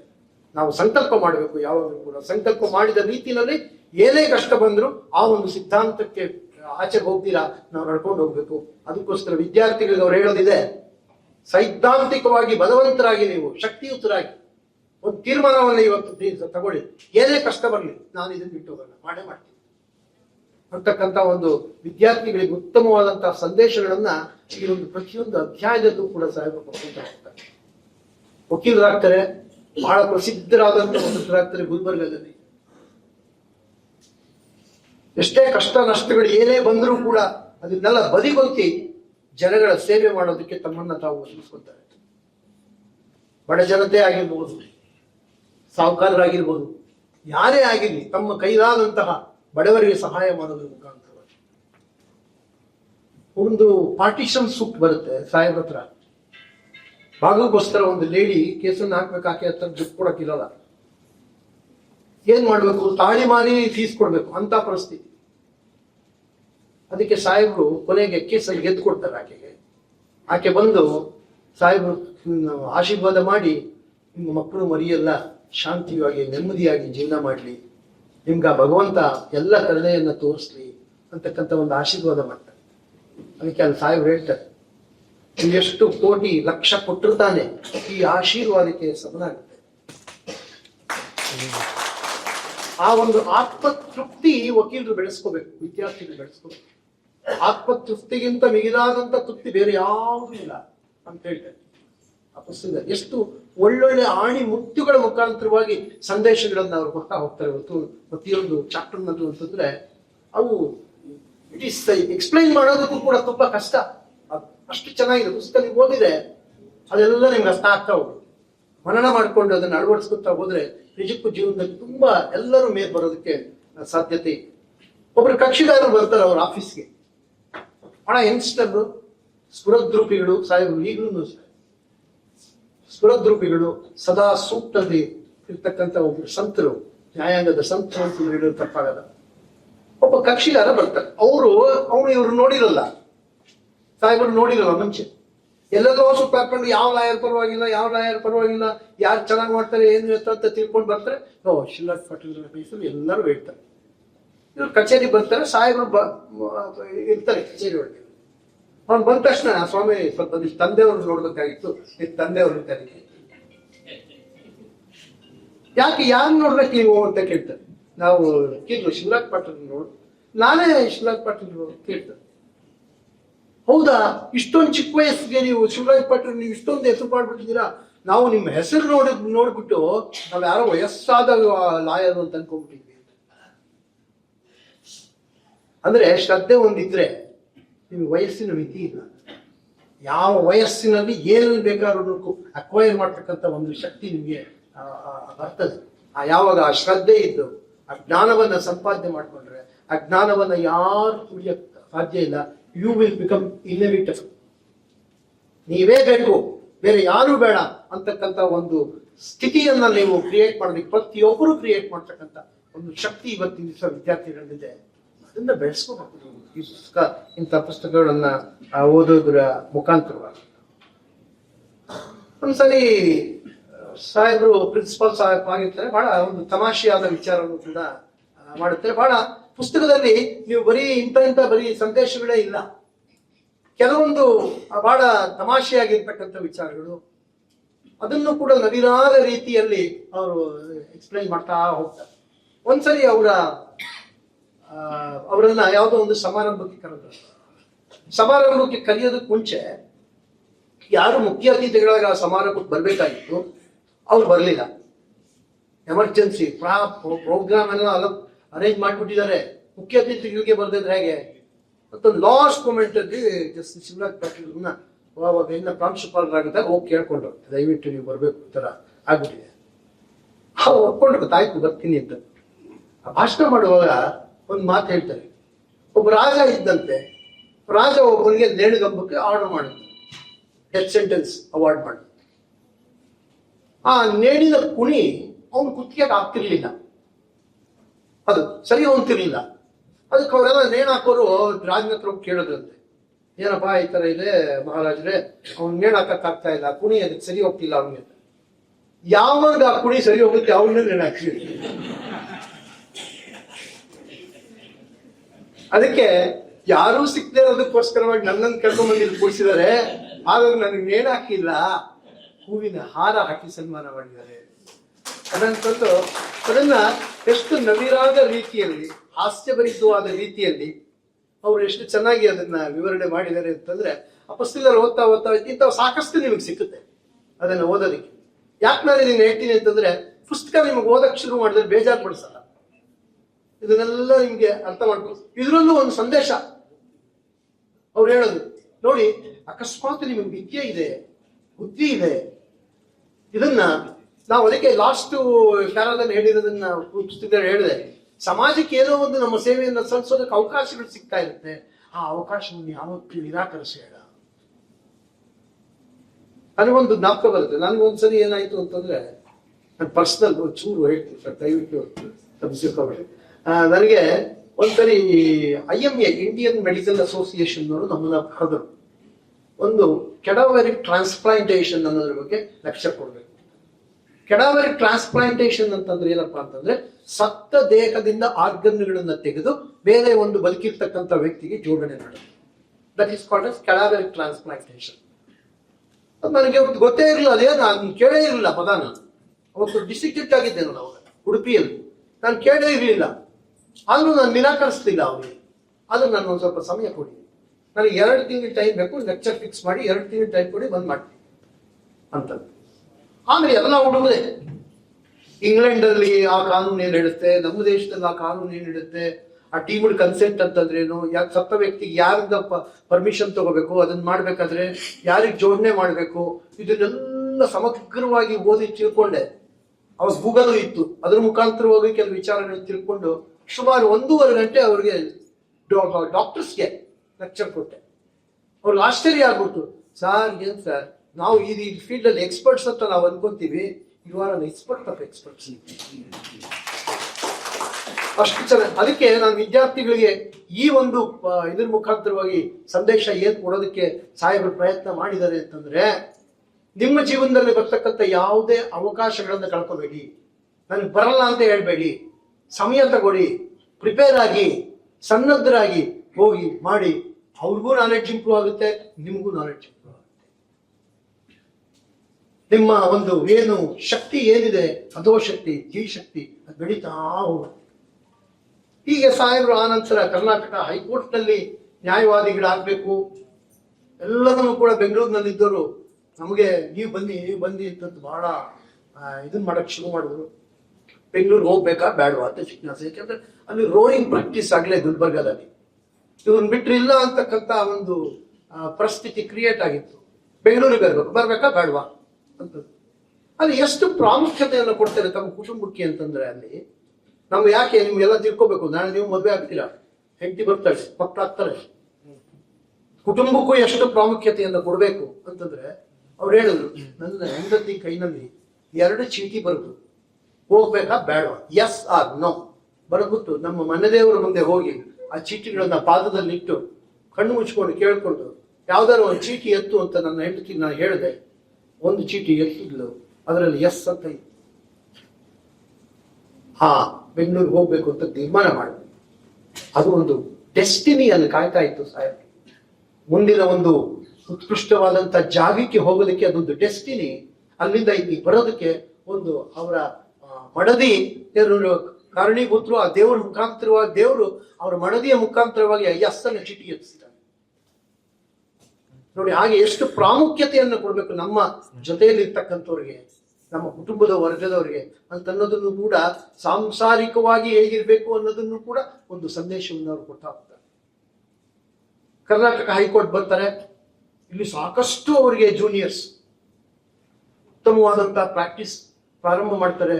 ಎಲ್ಲ ನ್ಯಾಯಾಧೀಶರ ಹತ್ರನು ಪ್ರಶಂಸೆಯನ್ನ ಮಾಡಿಸ್ಕೊಡ್ತಕ್ಕಂಥ ವಕೀಲರಾಗ್ತಾರೆ. ಅವ್ರ ಹತ್ರ ಸಾಕಷ್ಟು ವಿದ್ಯೆ ಕಲಿಸೋದಕ್ಕೆ ಜೂನಿಯರ್ಸ್ ಬರ್ತಾರೆ. ನಿಮಗೆ ವಿದ್ಯಾರ್ಥಿಗಳು ಮುಗಿದ ತಕ್ಷಣ ಹೋಗ್ತಿರಲ್ಲ, ಒಬ್ಬ ಕಚೇರಿಗೆ ಹೋಗ್ಬೇಕು ಪ್ರಾಕ್ಟೀಸ್ ಮಾಡೋದಕ್ಕೆ, ಪ್ರಾರಂಭ ಮಾಡೋದಕ್ಕೆ. ನೋಡಿ, ಇವತ್ತಿನ ದಿವಸ ನಾನು ಹೇಳ್ತೀನಿ, ಅವರಲ್ಲಿ ಕಲಿತಂತಹ ಎಷ್ಟು ವಿದ್ಯಾರ್ಥಿಗಳು ಸುಪ್ರೀಂ ಕೋರ್ಟ್ ಜಡ್ಜ್ ಆಗಿದ್ದಾರೆ, ಹೈಕೋರ್ಟ್ ಜಡ್ಜಸ್ ಆಗಿದ್ದಾರೆ. ಸಾಕಷ್ಟು ಡಿಸ್ಟ್ರಿಕ್ಟ್ ಜುಡಿಷಿಯರಿ ಅಂತೂ ಸಾಕಷ್ಟು ಜನ ಇವತ್ತಿನ ದಿವಸ ಅವರ ಒಂದು ಅನುಯಾಯಿಗಳು, ಅವರ ಒಂದು ಶಿಷ್ಯರ ವೃಂದವೇ ಇವತ್ತಿನ ದಿವಸ. ಜಸ್ಟಿಸ್ ಮೋಹನ್ ಶಾಂತನವರು ಸುಪ್ರೀಂ ಕೋರ್ಟ್ ಜಡ್ಜ್ ಆದವರು, ಜಸ್ಟಿಸ್ ದಿನೇಶ್ ಕುಮಾರ್ ಅವರು, ಜಸ್ಟಿಸ್ ರವಿ ಮಣಿಭಟ್ ಅವರು ಮುಖ್ಯ ನ್ಯಾಯಮೂರ್ತಿಗಳಾಗಿದ್ರು ಹೈಕೋರ್ಟ್ಗಳಿಗೆ. ಎನ್ ಕೆ ಪಾಟೀಲ್ ಸಾಹೇಬರು, ಅವರು ಕೂಡ ಬಹಳ ಉತ್ತಮವಾದಂಥ ಸೇವೆ ಹೈಕೋರ್ಟಿಗೆ ಸಲ್ಲಿಸಿದಂಥ ಒಬ್ರು ನ್ಯಾಯಮೂರ್ತಿಗಳು. ಇವರದೇ ಆದಂಥ ಆದರ್ಶಗಳನ್ನ ಪಾಲನೆ ಮಾಡ್ಕೊಂಡು ಬಂತವ್ರು ಎಲ್ಲರೂ ಕೂಡ. ಅವ್ರ ಆಫೀಸಿಗೆ ಸೇರಿದ್ದಾರೆ ಅಂತಂದ್ರೆ ಅವರ ಗುಣಗಳನ್ನೇ ಕೂಡ ಅನುಸರಿಸ್ಕೊಂಡು ಬಂದಂತ ವ್ಯಕ್ತಿಗಳು. ಅಂದ್ರೆ ಅವರು ಹೇಳ್ತಾರೆ, relationship between junior and senior ಹೇಗಿರ್ಬೇಕು ನೀವು ತಿಳ್ಕೋಬೇಕು. ವಿದ್ಯಾರ್ಥಿಗಳು ಇವತ್ತಿನ ದಿವಸ ಸೀನಿಯರ್ ಏನ್ ಅನ್ನಿಸ್ಬೇಕಪ್ಪ ಅಂತಂದ್ರೆ, I am getting Abel assistance from my junior. ಆ ಒಂದು ಮಟ್ಟದಲ್ಲಿ ಕೆಲಸ ಮಾಡ್ಬೇಕು, ಕರ್ತವ್ಯ ನಿಷ್ಠೆಯನ್ನು ತೋರಿಸ್ಬೇಕು. ಅದೇ ಸೀನಿಯರ್ಗೆ ಏನು, ಜೂನಿಯರ್ಗೆ ಏನು ಅನಿಸ್ಬೇಕಪ್ಪ ಅಂತಂದ್ರೆ, I am ably guided by my senior. ನನ್ನ ಗುರುಗಳಿಂದ ನನಗೆ ಸಾಕಷ್ಟು ವಿದ್ಯಾರ್ಜನೆ ಆಗ್ತಾ ಇದೆ, ತಿಳ್ಕೊಳ್ಳೋದಕ್ಕೆ ಅವಕಾಶ ಆಗ್ತಾ ಇದೆ. ನಾನಿಲ್ಲಿ ಬಹಳ ಉತ್ತಮವಾದಂತ ಒಂದು ಜೀವನ ಮಾಡೋದಕ್ಕೆ, ಕಲೆಯಿಂದ ಕಲಿತು ಹೊರಗೋಗ್ಬೋದು ಅಂತಕ್ಕಂಥ ಒಂದು ಭಾವನೆ ಆ ಒಂದು ವಿದ್ಯಾರ್ಥಿಯಲ್ಲಿ ಬರಬೇಕು ಅಥವಾ ಜೂನಿಯರ್ ಅಲ್ಲಿ ಬರಬೇಕು. ಆ ಮಟ್ಟದಲ್ಲಿ ಅವರು ಉತ್ತಮವಾದಂತ ಒಂದು ಅಡಿಪಾಯವನ್ನ ತಾವು ಹಾಕೊಂಡು ವಕೀಲ ವೃತ್ತಿಯಲ್ಲಿ ಮತ್ತು ತಮ್ಮ ಬಂದಕ್ಕ ಜೂನಿಯರ್ಗಳಿಗೂ ಕೂಡ ಹಾಕೊಟ್ಟು ಅವರ ಒಂದು ಜೀವನವೂ ಕೂಡ ಸುಸೂತ್ರವಾಗಿ ನಡೆಯತಕ್ಕಂಥ ರೀತಿ ಅವರು ನೋಡ್ಕೊಟ್ರು. ನ್ಯಾಯಾಂಗ ಕ್ಷೇತ್ರದಲ್ಲಿ ವಕೀಲರ ಪರಿಷತ್ತಿಗೂ ಕೂಡ ಅವರು ಮುಖ್ಯಸ್ಥರಾಗಿ ಬೇಕಾದಷ್ಟು ಕೆಲಸಗಳನ್ನ ಮಾಡಿದ್ರು. ಒಂದ್ಸರಿ ರಾಮಕೃಷ್ಣ ಗಿಡೆಯವರು ಬಂದಿದ್ರಂತೆ. ರಾಮಕೃಷ್ಣ ಗಿಡೆಯವರು ಸಾಹೇಬರಿಗೂ ಭೇಟಿಯಾದಾಗ ನಾನು LLB ಮಾಡಿದ್ದೇನೆ. ರಾಮಕೃಷ್ಣ ಗಿಡೆಯವರು, ನಾನು ಇದುವರೆಗೂ ಒಂದು ಕೇಸು ಸೋತಿಲ್ಲ ಅಂತ. ಎಲ್ರಿಗೂ ಆಶ್ಚರ್ಯ, ರಾಮಕೃಷ್ಣ ಗಿಡೆಯವರು ಒಂದು ಕೇಸು ಸೋತಿಲ್ಲ ಅಂತಂದ್ರೆ ಏನ್ ಅರ್ಥ ಅಂತ. ಯಾಕೆ ಅಂದ್ರೆ ನಾನು ಒಂದು ಕೇಸು ನಡೆಸಿರ್ತಾರೆ ಸೌಲಕ್ಕೆ. ಹಾಗೆ ಸಣ್ಣ ಸಣ್ಣ ವಿಚಾರಗಳು ಕೆಲವು ಇಷ್ಟು ನಮಗೆ ಆಸ್ವಾದನೆ ಮಾಡಿ ನಗುವನ್ನು ತರಿಸುತ್ತೆ, ಖುಷಿಯನ್ನ ಕೊಡುತ್ತೆ ಪುಸ್ತಕದಲ್ಲಿ.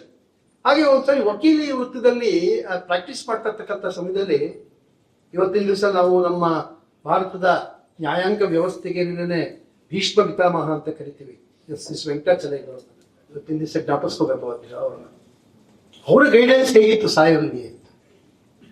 ಒಂದು ಡಿವಿಷನ್ ಬೆಂಚಲ್ಲಿ ಕೂತಿದ್ರು ಅವರು, ವೆಂಕಟಾಚಲಯ್ಯರು ಮತ್ತೊಬ್ರು ಜಡ್ಜ್ ಕೂತಿದ್ರು.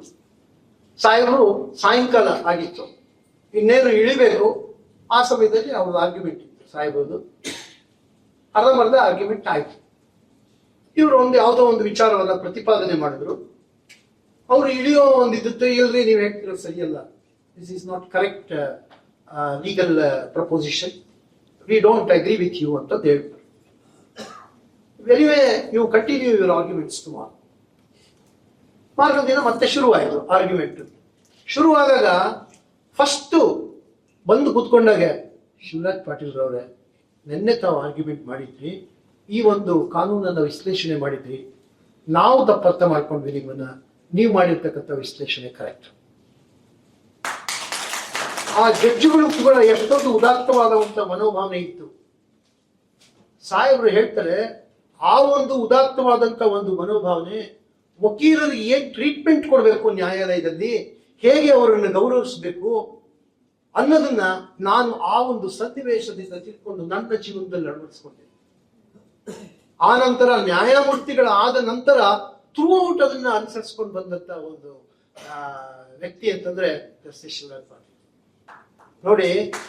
ಅವರು ಒಂದ್ಸರಿ ಹೇಳ್ತಾರೆ, ನ್ಯಾಯಮೂರ್ತಿಗಳಾದ್ಮೇಲೆ ಅವರು ಹೇಳ್ತಾರೆ, ಎಲ್ಲ ಜಡ್ಜಸ್ ಕೇಳೋರಂತೆ, ಇದೇನು ಎಲ್ಲ ಲಾಯರ್ಸು ಕೂಡ ನಿಮ್ಮ ಕೋರ್ಟ್ ಅಂತಂದ್ರೆ ಅಷ್ಟು ಮುಗಿಬಿದ್ದು ಬರ್ತಾರೆ, ಅಷ್ಟು ಖುಷಿಯಾಗಿ ನಿಮ್ಮ ಕೋರ್ಟಿಗೆ ಬರ್ತಾರೆ ಅಂತ.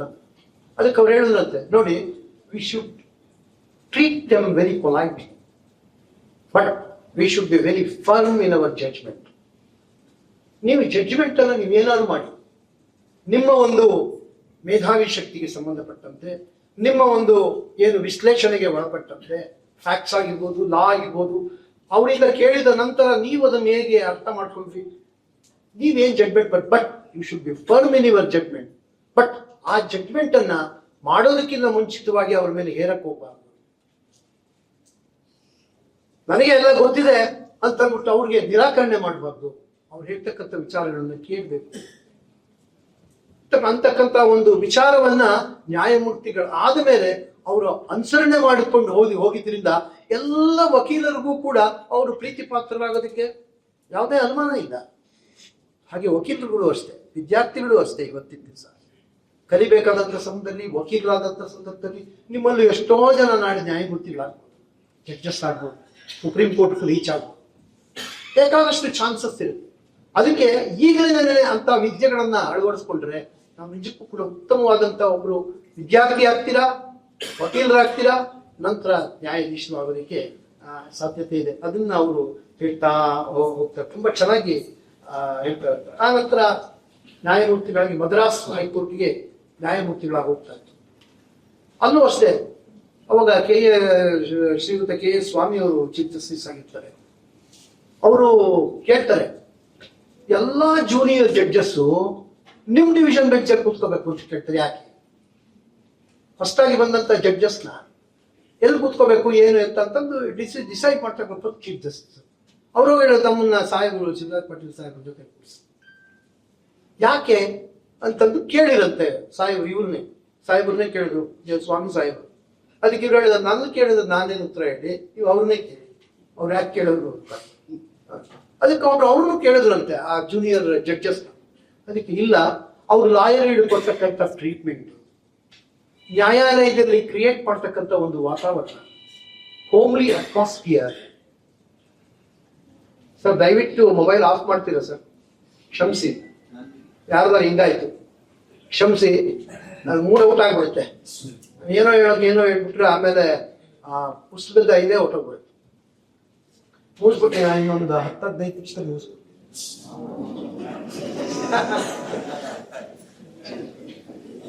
ಅದಕ್ಕೆ ಅವರು ಹೇಳಿದ್ರಂತೆ, ಅಷ್ಟು ಸಮರ್ಥವಾದ ರೀತಿಯಲ್ಲಿ ಎರಡೂ ವಕೀಲರಿಗೂ ಸಮಾಧಾನಕರವಾದ ರೀತಿಯಲ್ಲಿ ಟ್ರೀಟ್ಮೆಂಟ್ ಇರುತ್ತೆ. ಜಡ್ಜ್ಮೆಂಟ್ ಆದರೂ ಕೂಡ ಯಾರು ಬೇಜಾರು ಮಾಡ್ಕೊಳ್ಳೋದಿಲ್ಲ. ನಮ್ಮ ಕಡೆ ಯಾರ ಕಡೆ ನ್ಯಾಯ ಇತ್ತೋ ಆ ಕಡೆಗೆ ನ್ಯಾಯದಾನನೂ ಆಗಿದೆ. ಉಳಿದ ವಕೀಲರಿಗೆ ಅವಕಾಶನೂ ಸಿಕ್ಕಿದೆ. ಅವ್ರನ್ನ ಬಹಳ ಗೌರವಯುತವಾಗಿ ಅವರು ಟ್ರೀಟ್ಮೆಂಟ್ ಮಾಡ್ತಾರೆ, ನೋಡ್ಕೋತಾರೆ, ಅವಕಾಶ ಕೊಡ್ತಾರೆ. ಅದಕ್ಕೋಸ್ಕರವಾಗಿ ಇದನ್ನ ಕತ್ಕೊಳ್ಳೋದಕ್ಕೋಸ್ಕರವಾಗಿ ನಮ್ಮನ್ನು ಅವ್ರ ಜೊತೆ ಕೂರಿಸಿ ನೋಡಿ. ಆ ಒಂದು ಬೆಳವಣಿಗೆ ನಮ್ಮಲ್ಲಿ ಈಗಲೇ ಆಗ್ತದೆ. ಯಾವತ್ತು ವಿದ್ಯಾರ್ಥಿಗಳು ಕರ್ಪಿಂಗ್ ನೇಚರ್ನ ಬೆಳೆಸ್ಕೋಬಾರ್ದು. ವಿಶೇಷವಾಗಿ ಲಾ ಪ್ರಾಕ್ಟೀಸ್ ಮಾಡ್ತಕ್ಕಂಥವ್ರು ಇನ್ನೊಬ್ಬ ಲಾಯರ್ ಚೆನ್ನಾಗಿ ಮಾಡ್ತಿದ್ದಾನೆ ಅಂತಂದ್ರೆ ಅಪ್ರಿಶಿಯೇಟ್ ಮಾಡಬೇಕು, ಅವನಿಂದ ಕತ್ಕೋಬೇಕು. ಒಬ್ಬ ನ್ಯಾಯಮೂರ್ತಿಗಳು ಚೆನ್ನಾಗಿ ಮಾಡ್ತಾ ಇದ್ದಾರೆ ಅಂತಂದ್ರೆ ಅಪ್ರಿಶಿಯೇಟ್ ಮಾಡಬೇಕು, ಅವರಿಂದ ಕಲ್ತ್ಕೋಬೇಕು. ನ್ಯಾಯಮೂರ್ತಿಗಳಾದ್ಮೇಲೂ ಕೂಡ ಬೇಕಾದಷ್ಟು ಕಲಿಯೋದಿದೆ. ಅದನ್ನು ಈಗಲಿಂದಲೇ ನಾವು ವಿದ್ಯಾರ್ಥಿಗಳು ಒಂದು ಅಡಿಪಾಯವನ್ನ ಹಾಕೊಳ್ಬೇಕು ಅಂತಕ್ಕಂಥ ಒಂದು ಸಂದೇಶವನ್ನು ಕೊಡ್ತಾರೆ. ಯಾವತ್ತು ನೋಡಿ, ವಜ್ರ ಖಡ್ಗ ಎರಡನ್ನೂ ಕೂಡ ಬೇರೆ ಬೇರೆ ಪಡಿಸಿದ್ರೆ ವಜ್ರಕ್ಕೂ ಅಷ್ಟು ಬೆಲೆ ಇರಲ್ಲ, ಖಡ್ಗಕ್ಕೂ ಅಷ್ಟು ಬೆಲೆ. ಎರಡು ಒಂದು ಮಾಡಿ ಕೈಗೆ ಹಾಕೊಂಡ್ರೆ ವಜ್ರದ ಖಡ್ಗ ಕೈನಲ್ಲಿದ್ರೆ, ಹಾಗೆ ವಕೀಲಿ ವೃಂದ ಮತ್ತು ನ್ಯಾಯಮೂರ್ತಿಗಳು, ನ್ಯಾಯಾಂಗ ವ್ಯವಸ್ಥೆ, ವಕೀಲರು ಒಂದು ವಜ್ರ ಆದ್ರೆ, ನ್ಯಾಯಮೂರ್ತಿಗಳ ಒಂದು ಖಡ್ಗ ಆದ್ರೆ, ಅದನ್ನ ಸಮಾಜದ ಕೈಗೆ ತೊಡಸಿದ್ರೆ ಅದಕ್ಕೆ ಯಾವೊಂದು ಕಳೆ ಬರುತ್ತೆ ಅಂತಂದು ಇದೇ ಮಾತುಗಳನ್ನ ನಾವು ತಪ್ಪುತ್ತಿಲ್ಲ ಹೇಳುವ. ಎಷ್ಟು ಚೆನ್ನಾಗಿದೆ ಮಾತುಗಳು. ಪ್ರತಿಯೊಂದು ಪದಗಳನ್ನು ಕೂಡ ಅಷ್ಟೇ ಉತ್ಕೃಷ್ಟವಾದಂತ ಪದಗಳನ್ನ ಆಯ್ದು ಜೋಡಣೆ ಮಾಡಿದ್ದಾರೆ. ಅದನ್ನ ಓದಿ ತುಂಬಾ ನಿಮ್ಗೆ ಇದಾರೆ. ಮಡ್ರಾಸಲ್ಲಿ ತುಂಬಾ ವೆದರ್ದು ಇದು ಸನ್ರಿ ವೆದರ್ ಯಾವಾಗಲೂ ಕೂಡ. ಅದಕ್ಕೆ ಅವರು ಹೋದ ತಕ್ಷಣ ಕೇಳಿದೆ, how do you feel here in Madras sir? Otherwise fine but not weather wise. ಯಾಕೆ ಇದನ್ನ ಹೇಳಿದೆ ಅಂತಂದ್ರೆ ನಿಮ್ಗೆ ಪುಸ್ತಕ ಓದ್ತಾ ಬೇಜಾರಾಗಲ್ಲ, ಬೇಸರ ತರಿಸಲ್ಲ. ಮಧ್ಯ ಈ ಅನೆಕ್ಡೋಟ್ಸ್ ಹಾಕೊಂಡು ಹೋಗ್ತಾ ಇರೋದ್ರಿಂದ ನಿಮ್ಗೆ ತಕ್ಷಣ ಮುಂದಕ್ಕೆ ಏನ್ ಬರ್ಬೋದು, ಯಾವ ಅನೆಕ್ಡೋಟ್ ಬರ್ಬೋದು ಅದನ್ನ ತಿಳ್ಕೊಳ್ಳೋದಕ್ಕೆ ಒಂದು ಉತ್ಸಾಹ ಬರುತ್ತೆ. ಜೊತೆಗೆ ಈ ಸಂದೇಶಗಳನ್ನು ಕೂಡ ತಿಳ್ಕೊಂತ ಹೋಗು. ಅದಕ್ಕೆ ಆಮೇಲೆ ಜಡ್ಜ್ ಆದ ನಂತರ ಬಹಳ ಉತ್ಕೃಷ್ಟವಾದಂತಹ ಒಂದು ನ್ಯಾಯ ತೀರ್ಮಾನದಲ್ಲಿ ಇವರು ಎತ್ತಿದ ಕೈಯ ನ್ಯಾಯದಾನ ವ್ಯವಸ್ಥೆಯಲ್ಲಿ ಧರ್ಮ, ನ್ಯಾಯ, ನೀತಿ ಇವುಗಳೆಲ್ಲವನ್ನು ಒಳಗೊಂಡಂತಹ ತೀರ್ಪುಗಳನ್ನ ಕೊಡ್ತಕ್ಕಂಥ ಒಬ್ಬ ವ್ಯಕ್ತಿಯ. ಅದಕ್ಕೆ ಹೇಳ್ತಾರೋ, you can bend the law to administer justice but you can not violate the law. ಎಷ್ಟು ಚೆನ್ನಾಗಿ ಪದ ಇದೆ. You can bend the law, ಅದನ್ನು ವಿಶ್ಲೇಷಣೆ ಮಾಡೋದ್ರ ಮುಖಾಂತರವಾಗಿ, ಇಂಟರ್ಪ್ರಿಟೇಷನ್ ಮಾಡೋದ್ರ ಮುಖಾಂತರವಾಗಿ, ಆ ಲೆಜಿಸ್ಲೇಟಿವ್ ಇಂಟೆಂಟ್ ಏನಿದೆ, ಯಾವ ಉದ್ದೇಶದಿಂದ ಆ ಕಾನೂನನ್ನು ಮಾಡಿದರೆ, ಯಾರಿಗೋಸ್ಕರ ಮಾಡಿದರೆ, ಅದನ್ನು ನಾವು ಹೇಗೆ ಇಂಪಾರ್ಟ್ ಮಾಡಬೇಕು ಅಂತಕ್ಕಂಥ ರೀತಿನಲ್ಲಿ ವಿಶ್ಲೇಷಣೆ ಮಾಡ್ಬೋದು. ಇವತ್ತು ಅದನ್ನು ವೈಲೇಟ್ ಮಾಡಬಾರ್ದು ಅಂತದ್ದು ಅವರು ಜಡ್ಜ್ ಕ್ಯಾನ್ ಬೆಂಡ್ ದಿ ಲಾ. ಇದರಲ್ಲಿ ಹೇಳ್ತಾರೆ, ಒಂದು ಕೇಸ್ ಹೇಳ್ತೀನಿ ನಾನು. ಇದರಲ್ಲಿ ಅವರು ಬೇಕಾದಷ್ಟು ಕೇಸ್ಗಳು ತೀರ್ಮಾನ ಮಾಡಿದ್ದಾರೆ. ಒಂದು ಕಾಲೇಜಲ್ಲಿ, ಮೆಡಿಕಲ್ ಕಾಲೇಜಲ್ಲಿ ಸೀಟು ಕೊಡಬೇಕು ಅಂತಂದ್ರು. ಒಬ್ಬ ಲೇಡಿ ಬರ್ತಾಳೆ, ಅವ್ರು ಸೀಟ್ ಸಿಕ್ಕಿರೋದಿಲ್ಲ, ಅವಳು ಹೈಕೋರ್ಟ್ನ ಮೆಟ್ಲೆ ಇರ್ತಾಳೆ. ಅದು ರಿಟ್ ಪಿಟಿಷನ್ ಮುಖಾಂತರವಾಗಿ ಬಂದಿರುತ್ತೆ, ಸಾಹೇಬರ ಮುಂದೆ ಬರುತ್ತದು. ಅಲ್ಲಿ ವಿಶ್ಲೇಷಣೆ ಮಾಡ್ಬೇಕಾಗಿದ್ದು ಏನು ಅಂತಂದ್ರೆ, ಅವಳು ವಿಚ್ಛೇದಿತೆ ಆಗಿರ್ತಾಳೆ, ಡೈವೋರ್ಸ್. ಅವಳು ವಿಚ್ಛೇದಿತನ, ಪರಿತ್ಯಕ್ತಿಯನ. ಅವಳು ಗಂಡ ಬಿಟ್ಟವಳ, ಗಂಡನಿಂದ ವಿಚ್ಛೇದನ ಪಡೆದುಕೊಂಡವಳು. ಎರಡಕ್ಕೂ ಲಾಟ್ ಆಫ್ ಡಿಫರೆನ್ಸ್. ಪರಿತ್ಯಕ್ತಿ ಅಂತಂದ್ರೆ ಬಿಟ್ಟಿರೋನು, ಇಷ್ಟ ಇದ್ರೆ. ಡೈವೋರ್ಸ್ ಅಂತಂದ್ರೆ ಇಬ್ರು ಒಮ್ಮತದಿಂದ ಬೇರ್ಪಟ್ಟಿರ್ತಕ್ಕಂಥವ್ರು. ಅದಕ್ಕಲ್ಲಿ ಸಾಹೇಬರ ಮುಂದೆ ಬಂದಾಗ ಅವಳು ಪರಿತ್ಯಕ್ತಿ ಅಲ್ಲ, ಬರೀ ಡೈವೋರ್ಸಿ. ಅಲ್ಲಿ ಕಾನೂನಲ್ಲಿರೋದು ಯಾರಿಗೆ? ಪರಿತ್ಯಕ್ತೆಗೆ ಮಾತ್ರ ಅವಕಾಶ ಇಲ್ಲ ಅಂತ ಇದೆಯೇ ಹೊರತು ಡೈವೋರ್ಸಿಗೆ ಇಲ್ಲ ಅಂತ ಇಲ್ಲ ಅಂತ ವಿಶ್ಲೇಷಣೆ ಮಾಡಿ ಡೈವೋರ್ಸಿ ಆಗಿರೋದ್ರಿಂದ ಅವ್ರು ಸೀಟ್ ಕೊಡಬೇಕು ಅಂತಂದು ಆದೇಶ ಮಾಡ್ತಾರೆ. ಅದು ನೆಕ್ಸ್ಟ್ ಡಿವಿಷನ್ ಬೆಂಚ್ಗೆ ಹೋಗುತ್ತೆ. ಡಿವಿಷನ್ ಬೆಂಚ್ ಅಲ್ಲಿ ಸಾಯೋದು ಜಡ್ಮೆಂಟ್ ರಿವರ್ಸ್ ಆಗುತ್ತೆ. ಇಲ್ಲ, divorcee is also not entitled for. ಎರಡೂ ಸಮಾನತೆ ಇದೆ. ಪರಿತ್ಯಕ್ತಿ ಅಂದ್ರೂ ಅದೇ, ಡೈವೋರ್ಸಿ ಅಂತಂದ್ರು ಅದೇ ಅಂತ ಅವರು ವಿಶ್ಲೇಷಣೆ ಮಾಡ್ತಾರೆ ಡಿವಿಷನ್ ಬೆಂಚು. ಸುಪ್ರೀಂ ಕೋರ್ಟ್ ಹೋಗುತ್ತೆ. ಸುಪ್ರೀಂ ಕೋರ್ಟ್ ನಲ್ಲಿ ಸಾಹೇಬರು ನೀವು ಕರೆಕ್ಟ್ ಅಂತ ಕನ್ಫರ್ಮ್ ಮಾಡ್ತಾರೆ. ನೋಡಿ, ಇಲ್ಲಿ ಕಾನೂನನ್ನ ಬೆಂಡ್ ಮಾಡಿದಾರೆ ಅಷ್ಟೇ, ವೈಲೇಟ್ ಮಾಡಲಿಲ್ಲ. ಸಾಹೇಬರು ವಿಶ್ಲೇಷಣೆ ಮಾಡಿದ್ದಾರೆ. ಅವೆರಡಕ್ಕೂ ವ್ಯತ್ಯಾಸ ಏನು ಅಂತಂದು ವಿಶ್ಲೇಷಣೆ ಮಾಡಿ ಬರೆದಿದ್ರಿಂದ ಆ ಒಂದು ಸಂದರ್ಭಕ್ಕೆ ಆಕೆಗೆ ಎಷ್ಟು ಅನುಕೂಲ ಆಯ್ತು ಅವತ್ತಿನ ದಿವಸ. ಹೀಗೆ ಸಾಕಷ್ಟು ಪ್ರಕರಣಗಳನ್ನ ಸಾಹೇಬರು ತೀರ್ಮಾನ ಮಾಡ್ತಾರೆ. ಆ ನಂತರ ಅವರು ರಾಜಸ್ಥಾನ್ ಹೈಕೋರ್ಟ್ಗೆ ಮುಖ್ಯ ನ್ಯಾಯಮೂರ್ತಿಗಳಾಗಿ ಹೋಗ್ತಾರೆ. ರಾಜಸ್ಥಾನ್ ಹೈಕೋರ್ಟ್ನಲ್ಲಂತೂ ಅವರು ಈಗಲೂ ಕೂಡ ಇಡೀ ರಾಜಸ್ಥಾನದಲ್ಲಿ ಜಸ್ಟಿಸ್ ಶಿವರಾಜ್ ಪಾಟೀಲ್ ರವರಂದ್ರೆ ಒಂದು ದೇವ್ರ ತರ. ಹೋದ ನಂತರ ಎಷ್ಟು ಅಭಿವೃದ್ಧಿ ಕಾರ್ಯಗಳನ್ನ ಮಾಡ್ತಾರೆ ಅಂತಂದ್ರೆ ಸಂಪೂರ್ಣವಾದ ಒಂದು ಅಡ್ಮಿನಿಸ್ಟ್ರೇಟಿವ್ ಪವರ್ ಚೀಫ್ ಜಸ್ಟಿಸ್ ಇರುತ್ತೆ. ನ್ಯಾಯಾಂಗ ವ್ಯವಸ್ಥೆಯ ಬದಲಾವಣೆಯನ್ನ ಸಾಕಷ್ಟು ಮಾಡ್ತಾರೆ. ಅಲ್ಲಿ ಇದ್ದಂತ ನ್ಯಾಯಾಧೀಶರ ವರ್ಗಕ್ಕೆ ಅಲ್ಲಿವರೆಗೂ ಪ್ರಮೋಷನ್ಸ್ ಕೊಟ್ಟಿರೋದಿಲ್ಲ, ಇನ್ಕ್ರಿಮೆಂಟ್ಸ್ಗಳು ನಿಂತಿರುತ್ತವೆ, ಅವ್ರಿಗೆ ಸಲ್ಲಬೇಕಾದಂತ ಫೆಸಿಲಿಟಿಗಳು ನಿಂತೋಗಿರುತ್ತೆ. ಸಾಹೇಬ್ರವ್ರಿಗೆ ಅದಷ್ಟು ಕೂಡ ಕೊಡಿಸ್ತಾರೆ. ಉತ್ತಮವಾದಂತ ಕಾರ್ಯಕ್ರಮಗಳನ್ನ ಅಲ್ಲಿ ಮಾಡ್ತಾರೆ. ಇಲ್ಲಿ ಸಂದೇಶ ಹೇಳ್ತಾರೆ, ನಿಮ್ಗೆ ಯಾವಾಗಲೂ ಕೂಡ ಅಧಿಕಾರ ಸಿಕ್ಕಿದಾಗ, ಸೀಟ್ ಸಿಕ್ಕಿದಾಗ, ನಮ್ಗೆ ಒಂದು ಸ್ಥಾನ ಸಿಕ್ಕಿದಾಗ ಅದನ್ನ ಸದುಪಯೋಗಪಡಿಸ್ಕೋಬೇಕು. ಆ ಚೇರಿನ ವೈನ್ ಅನ್ನ ನಾವು ಕುಡಿಬಾರ್ದು. You should not drink the wine of the chair. ಕುಡಿದ್ರೆ ತಲೆ ತಿರುಗುತ್ತೆ, ಚೇರ್ನಿಂದ ನಾವು ಬಿದ್ದೋಗ್ತೀವಿ, ಚಾನ್ಸಸ್ ಇರುತ್ತೆ. ಆ ಚೇರ್ಗೆ ಏನ್ ಗೌರವ ಕೊಡಬೇಕು, ಅಲ್ಲಿಂದ ಏನೇನು ಕೆಲಸಗಳನ್ನ ಮಾಡೋದಕ್ಕೆ ಸಾಧ್ಯತೆ ಇದೆ ಅದಷ್ಟನ್ನೂ ಕೂಡ ಮಾಡೋದಕ್ಕೆ ಶಕ್ತಿ ಇದೆ. ಮಾಡಿದಾಗ ಮಾತ್ರ ನಿಮ್ಗೂ ಹೆಸರು ಬರುತ್ತೆ, ಆ ಚೇರ್ಗೂ ಗೌರವ ಬರುತ್ತೆ ಅಂತಕ್ಕಂಥ ಒಂದು ಸಂದೇಶವನ್ನ ಅವರು ಸಂದಾಯ ಮಾಡ್ತಾ ಹೋಗ್ತಾರೆ. ಅದಾದ್ಮೇಲೆ ಸಾಹೇಬರು ನ್ಯಾಯಾಂಗ ಅಧಿಕಾರಿಗ ಸಮ್ಮೇಳನ ಮಾಡ್ತಾರೆ. ಸಮ್ಮೇಳನದ ದಿವಸ ಅವ್ರು ಹುಟ್ಟಿದಪ್ಪ. ಹೌದು, ಆ ಹುಟ್ಟಿದಬ್ಬದ ದಿವಸ ಸಮ್ಮೇಳನ ಆಗೋದಕ್ಕಿಂತ ಸ್ವಲ್ಪ ಮುಗಿಯೋದಕ್ಕಿಂತ ಮುಂಚೆ ರಿಜಿಸ್ಟ್ರಾರ್ ಹೇಳ್ತಾರೆ, ಇವತ್ತು ಸಾಯಂಕಾಲ ಒಂದು ವೃದ್ಧಾಶ್ರಮಕ್ಕೋ ಅಥವಾ ಅನಾಥಾಶ್ರಮಕ್ಕೂ ಹೋಗೋಣ ಅಂತ. ಎಲ್ಲ ಮುಗಿದ ನಂತರ ಒಂದು ವೃದ್ಧಾಶ್ರಮಕ್ಕೆ ಹೋಗ್ತಾರೆ. ಅಲ್ಲಿರೋರಿಗೆಲ್ಲದನ್ನು ಕೂಡ ವೃದ್ಧಾಶ್ರಮದಲ್ಲಿ ಏನೇನು ಫೆಸಿಲಿಟೀಸ್ ಬೇಕು ಅದರ ಪರಿಗಣನೆ ಮಾಡಿ ಅವ್ರಿಗೆಲ್ಲ ಒಂದು ಡಿನ್ನರ್ ಕೊಡಿಸಿ ಅವ್ರ ಜೊತೆ ಅವತ್ತಿನ ದಿವಸ ಕಾಲ ಕಳೀತಾರೆ. ಎಷ್ಟು ಜನ ನಾವು ಹುಟ್ಟುಹಬ್ಬದ ದಿವಸ ಈ ತರ ಮಾಡ್ತೀವಿ? ಸಂದೇಶ ಏನು? ನನ್ನಲ್ಲಿ ಸಾಕಷ್ಟು ಹಣ ಇದೆ, ವಿದ್ಯೆ ಇದೆ, ಬುದ್ಧಿ ಇದೆ, ಅದನ್ನ ಸದುಪಯೋಗ ಪಡಿಸ್ಕೊಂಡಂತ ಸಂದರ್ಭದಲ್ಲಿ ನಮಗೆ ಇನ್ನಿಲ್ಲದ ಸಂತೋಷ ಇನ್ನು ಹೆಚ್ಚಿಗೆ ಸಿಗುತ್ತೆ ಹೊರತು ನಮ್ಗೆ ಕಡಿಮೆ ಆಗೋದೇನೂ ಇಲ್ಲ. ಅವ್ರು ಹೇಳ್ತಾರೆ, ಆ ವೃದ್ಧಾಶ್ರಮಕ್ಕೆ ಹೋಗಿ ಬಂದ ಮೇಲೆ ನನ್ನ ಒಂದು ಜೀವನನೇ ಒಂಥರ ಪ್ರಫುಲ್ಲವಾಯ್ತು, ಮಾರನೇ ದಿವಸದಲ್ಲಿ ಇನ್ನೂ ಉತ್ತೇಜಿತನಾಗಿ ಕೆಲಸ ಮಾಡತಕ್ಕಂಥ ಒಂದು ಶಕ್ತಿ ಬಂತು ನನಗೆ ಅಂತಕ್ಕಂಥ ಮಾತುಗಳನ್ನ ಅವರು ಹೇಳ್ತಾರೆ.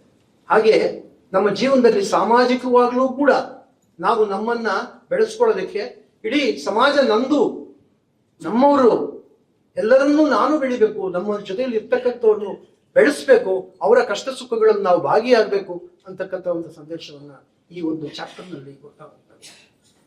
ನಂತರ ಅವರು ಸುಪ್ರೀಂ ಕೋರ್ಟ್ ಹೋಗ್ತಾರೆ. ಅಲ್ಲೂ ಕೂಡ ಬಹಳ ತಾಳ್ಮೆಯ ಸಾಕಾರ ಮೂರ್ತಿ. ಅಲ್ಲಿ ಸುಪ್ರೀಂ ಕೋರ್ಟ್ ನಲ್ಲಿ ಇರೋವರೆಗೂ ಕೂಡ ಅವ್ರ ಮುಂದೆ ಬರ್ತಕ್ಕಂಥ ವಕೀಲರು, ಸಹೋದರ ನ್ಯಾಯಮೂರ್ತಿಗಳು ಅವರೆಲ್ಲ ಅಲ್ಲೂ ಕೂಡ ಜಸ್ಟಿಸ್ ಮಿಶ್ರಾ ಅವರು ಕೂಡ ಇದೇ ಪ್ರಶ್ನೆ ಕೇಳ್ತಾರೆ, ಯಾಕೆ ವಕೀಲರೆಲ್ಲ ನಿಮ್ಗೊಂದು ಇಷ್ಟೊಂದು ಪ್ರೀತಿಸ್ತಾರೆ, ಇಷ್ಟೊಂದು ಇದು ಮಾಡ್ತಾರೆ? ಏನೂ ಇಲ್ಲ, ನಾನು ಅವ್ರಿಗೆ ಕೊಡ್ಬೇಕಾದಂತ ಗೌರವ ಕೊಡ್ತೀನಿ, ಅವಕಾಶ ಕೊಡ್ತೀನಿ, ಜಡ್ಜ್ಮೆಂಟ್ ಕನ್ಫರ್ಮ್ ಮಾಡ್ತೀನಿ. ಅವ್ರ ನ್ಯಾಯ ಯಾವ ಕಡೆಗಿದೆ ಆ ಕಡೆ ನ್ಯಾಯ ಆಗ್ತಾ ಇದೆ ಅಂತಂದ್ರೆ ಯಾರಿಗೂ ಡಿಸ್ಪ್ಯೂಟ್ ಇರಲ್ಲ. ಇವತ್ತು ಅವ್ನ್ ಗೆಲ್ಬೋದು, ನಾಳೆ ದಿವಸ ಈ ಸರಿ ಸೋತಿರೋಲ್ಲ, ಮುಂದಿನ ಸರಿ ಗೆಲ್ಬೋದು. ಹಾಗೆ ಸುಪ್ರೀಂ ಕೋರ್ಟ್ ನಲ್ಲಿ ನಿವೃತ್ತರಾಗುವವರೆಗೂ ಕೂಡ ಅದೇ ಒಂದು ಇದನ್ನ ಮಾಡ್ತಾರೆ. ಆದ ನಂತರ ಸೌತ್ ಆಫ್ರಿಕಾದಲ್ಲಿ ಒಂದು ನ್ಯಾಯಾಂಗ ವ್ಯವಸ್ಥೆಯ ಬಗ್ಗೆ ಮರಣದಂಡನೆ ಬೇಕಾ ಬೇಡವಾ ಅಂತಕ್ಕಂಥ ವಿಚಾರವಾಗಿ ಸಂಕಿರಣಕ್ಕೂ ಹೋಗಿ ಅಲ್ಲಿ ಪಾರ್ಟಿಸಿಪೇಟ್ ಮಾಡ್ತಾರೆ. ಅಲ್ಲಿ ಹೋದಂತ ಸಂದರ್ಭದಲ್ಲಿ ಎಲ್ಲಿ ನ್ಯಾಯಾಂಗದಲ್ಲಿ ಇದ್ದಂತ ಒಬ್ರು ಕೇಳ್ತಾರೆ, ಏನು ಅಂತಂದ್ರೆ, ನೀವು ಗಾಂಧೀಜಿಯವರನ್ನ ನಮಗೆ ಕಳಿಸ್ಕೊಟ್ರಿ, ನಾವು ಅವ್ರನ್ನ ಮಹಾತ್ಮರನ್ನಾಗಿ ನಿಮಗೆ ವಾಪಸ್ ಕಳಿಸ್ಕೊಟ್ರಿ. ಅದಕ್ಕೆ ಸಾಹೇಬರ ಉತ್ತರ ಏನ್ ಕೊಟ್ಟಿದ್ದಾರೆ ಅಂತಂದ್ರೆ, ಗಾಂಧೀಜಿಯವರು ಭಾರತೀಯರೇ, ಮಹಾತ್ಮರು ಭಾರತೀಯರೇ, ಗಾಂಧೀಜಿ ಮತ್ತು ಮಹಾತ್ಮರು ಇಬ್ರು ಭಾರತೀಯರು, ನಮ್ಮ ಹೆಮ್ಮೆ ನಮ್ಮದು, ಹೆಮ್ಮೆ ನಮ್ಮದು ಅಂತ ಒಂದು ವಿಚಾರಗಳು ಸಾಹಿತ್ಯ ತಲೆಯಲ್ಲಿ ಯಾವಾಗಲೂ ಕೂಡ ಸದಾ ಓಡ್ತಾ ಇದೆ.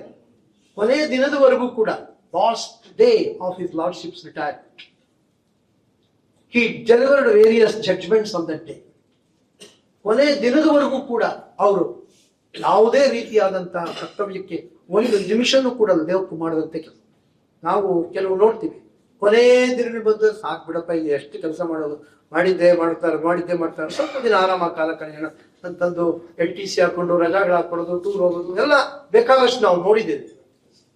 ಆದ್ರೆ ಸಾಹೇಬರು ಮನೋಭಾವನೆ ಏನಿತ್ತು ಅಂತಂದ್ರೆ, ನಾನು ಕೊನೆ ದಿನ ಸಂಬಳ ತಗೊಂತೀನಿ, ಕೊನೆ ದಿನ ನನಗೆ ಸರ್ಕಾರ ಸಂಬಳ ಕೊಡುತ್ತೆ, ಆ ಸಂಬಳಕ್ಕೆ ನಾನು ಏನ್ ಮಾಡಿದೀನಿ ಅಂತ ನನ್ನ ಆತ್ಮಸಾಕ್ಷಿಯನ್ನು ನಾನು ಪ್ರಶ್ನೆ ಮಾಡ್ಕೊಂಡ್ರೆ, ನೀನ್ ಏನ್ ಮಾಡಿಲ್ಲ ಅಂತಂದ್ರೆ ಯಾರು ನಿನಗೆ ಹೇಳೋದ್ ಬೇಡ, ನಿನ್ನ ಆತ್ಮನೇ ನಿನ್ನನ್ನು ನಿರಾಕರಿಸುತ್ತೆ, ನಿನ್ನ ಆತ್ಮನೇ ನೀನ್ ಮಾಡಿದ್ ಸರಿಯಲ್ಲ ಅಂತ ಹೇಳುತ್ತೆ.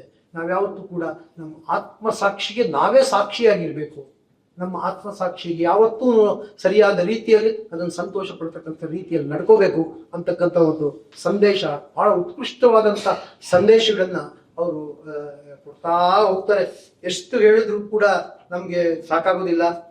ನಿವೃತ್ತಿಯ ನಂತರನೂ ಕೂಡ ಅವರು ರಾಷ್ಟ್ರೀಯ ಮಾನವ ಹಕ್ಕುಗಳ ಆಯೋಗಕ್ಕೆ ಮೆಂಬರ್ ಆಗಿ ಅಲ್ಲೂ ಕೂಡ ಜೈಲ್ ವಿಸಿಟ್ ಮಾಡಿ ಜೈಲ್ ರಿಫಾರ್ಮ್ಸ್ ಬಗ್ಗೆ ಸರ್ಕಾರಕ್ಕೆ ಒಂದು ಇದನ್ನ ಕೊಟ್ಟು, ಒಂದೊಂದು ಕೋಣೆ ಒಳಗೆ 20 ಜನ ಇರೋ ಕಡೆ 60 ಜನ ಆಗಿದ್ರೆ ಜೈಲ್ ಬಡ್ಸ್ನ ಏನ್ ಮಾಡಬಹುದು, ಹೊಡೆದಾಡ್ಕೊಂಡು ಸಾಯ್ತಾರೆ, ಊಟ ತಿಂಡಿಗೆ ವ್ಯವಸ್ಥೆ ಎಲ್ಲವನ್ನು ಸಮಗ್ರವಾಗಿ ಪರಿಶೀಲನೆ ಮಾಡಿ ಸರ್ಕಾರಿ ವರದಿ ಸಲ್ಲಿಸಿ ಆ ಒಂದು ವರದಿಯ ಮುಖಾಂತರವಾಗಿ ಜೈಲಿನ ರಿಫಾರ್ಮ್ಸ್ ಆಗುತ್ತೆ.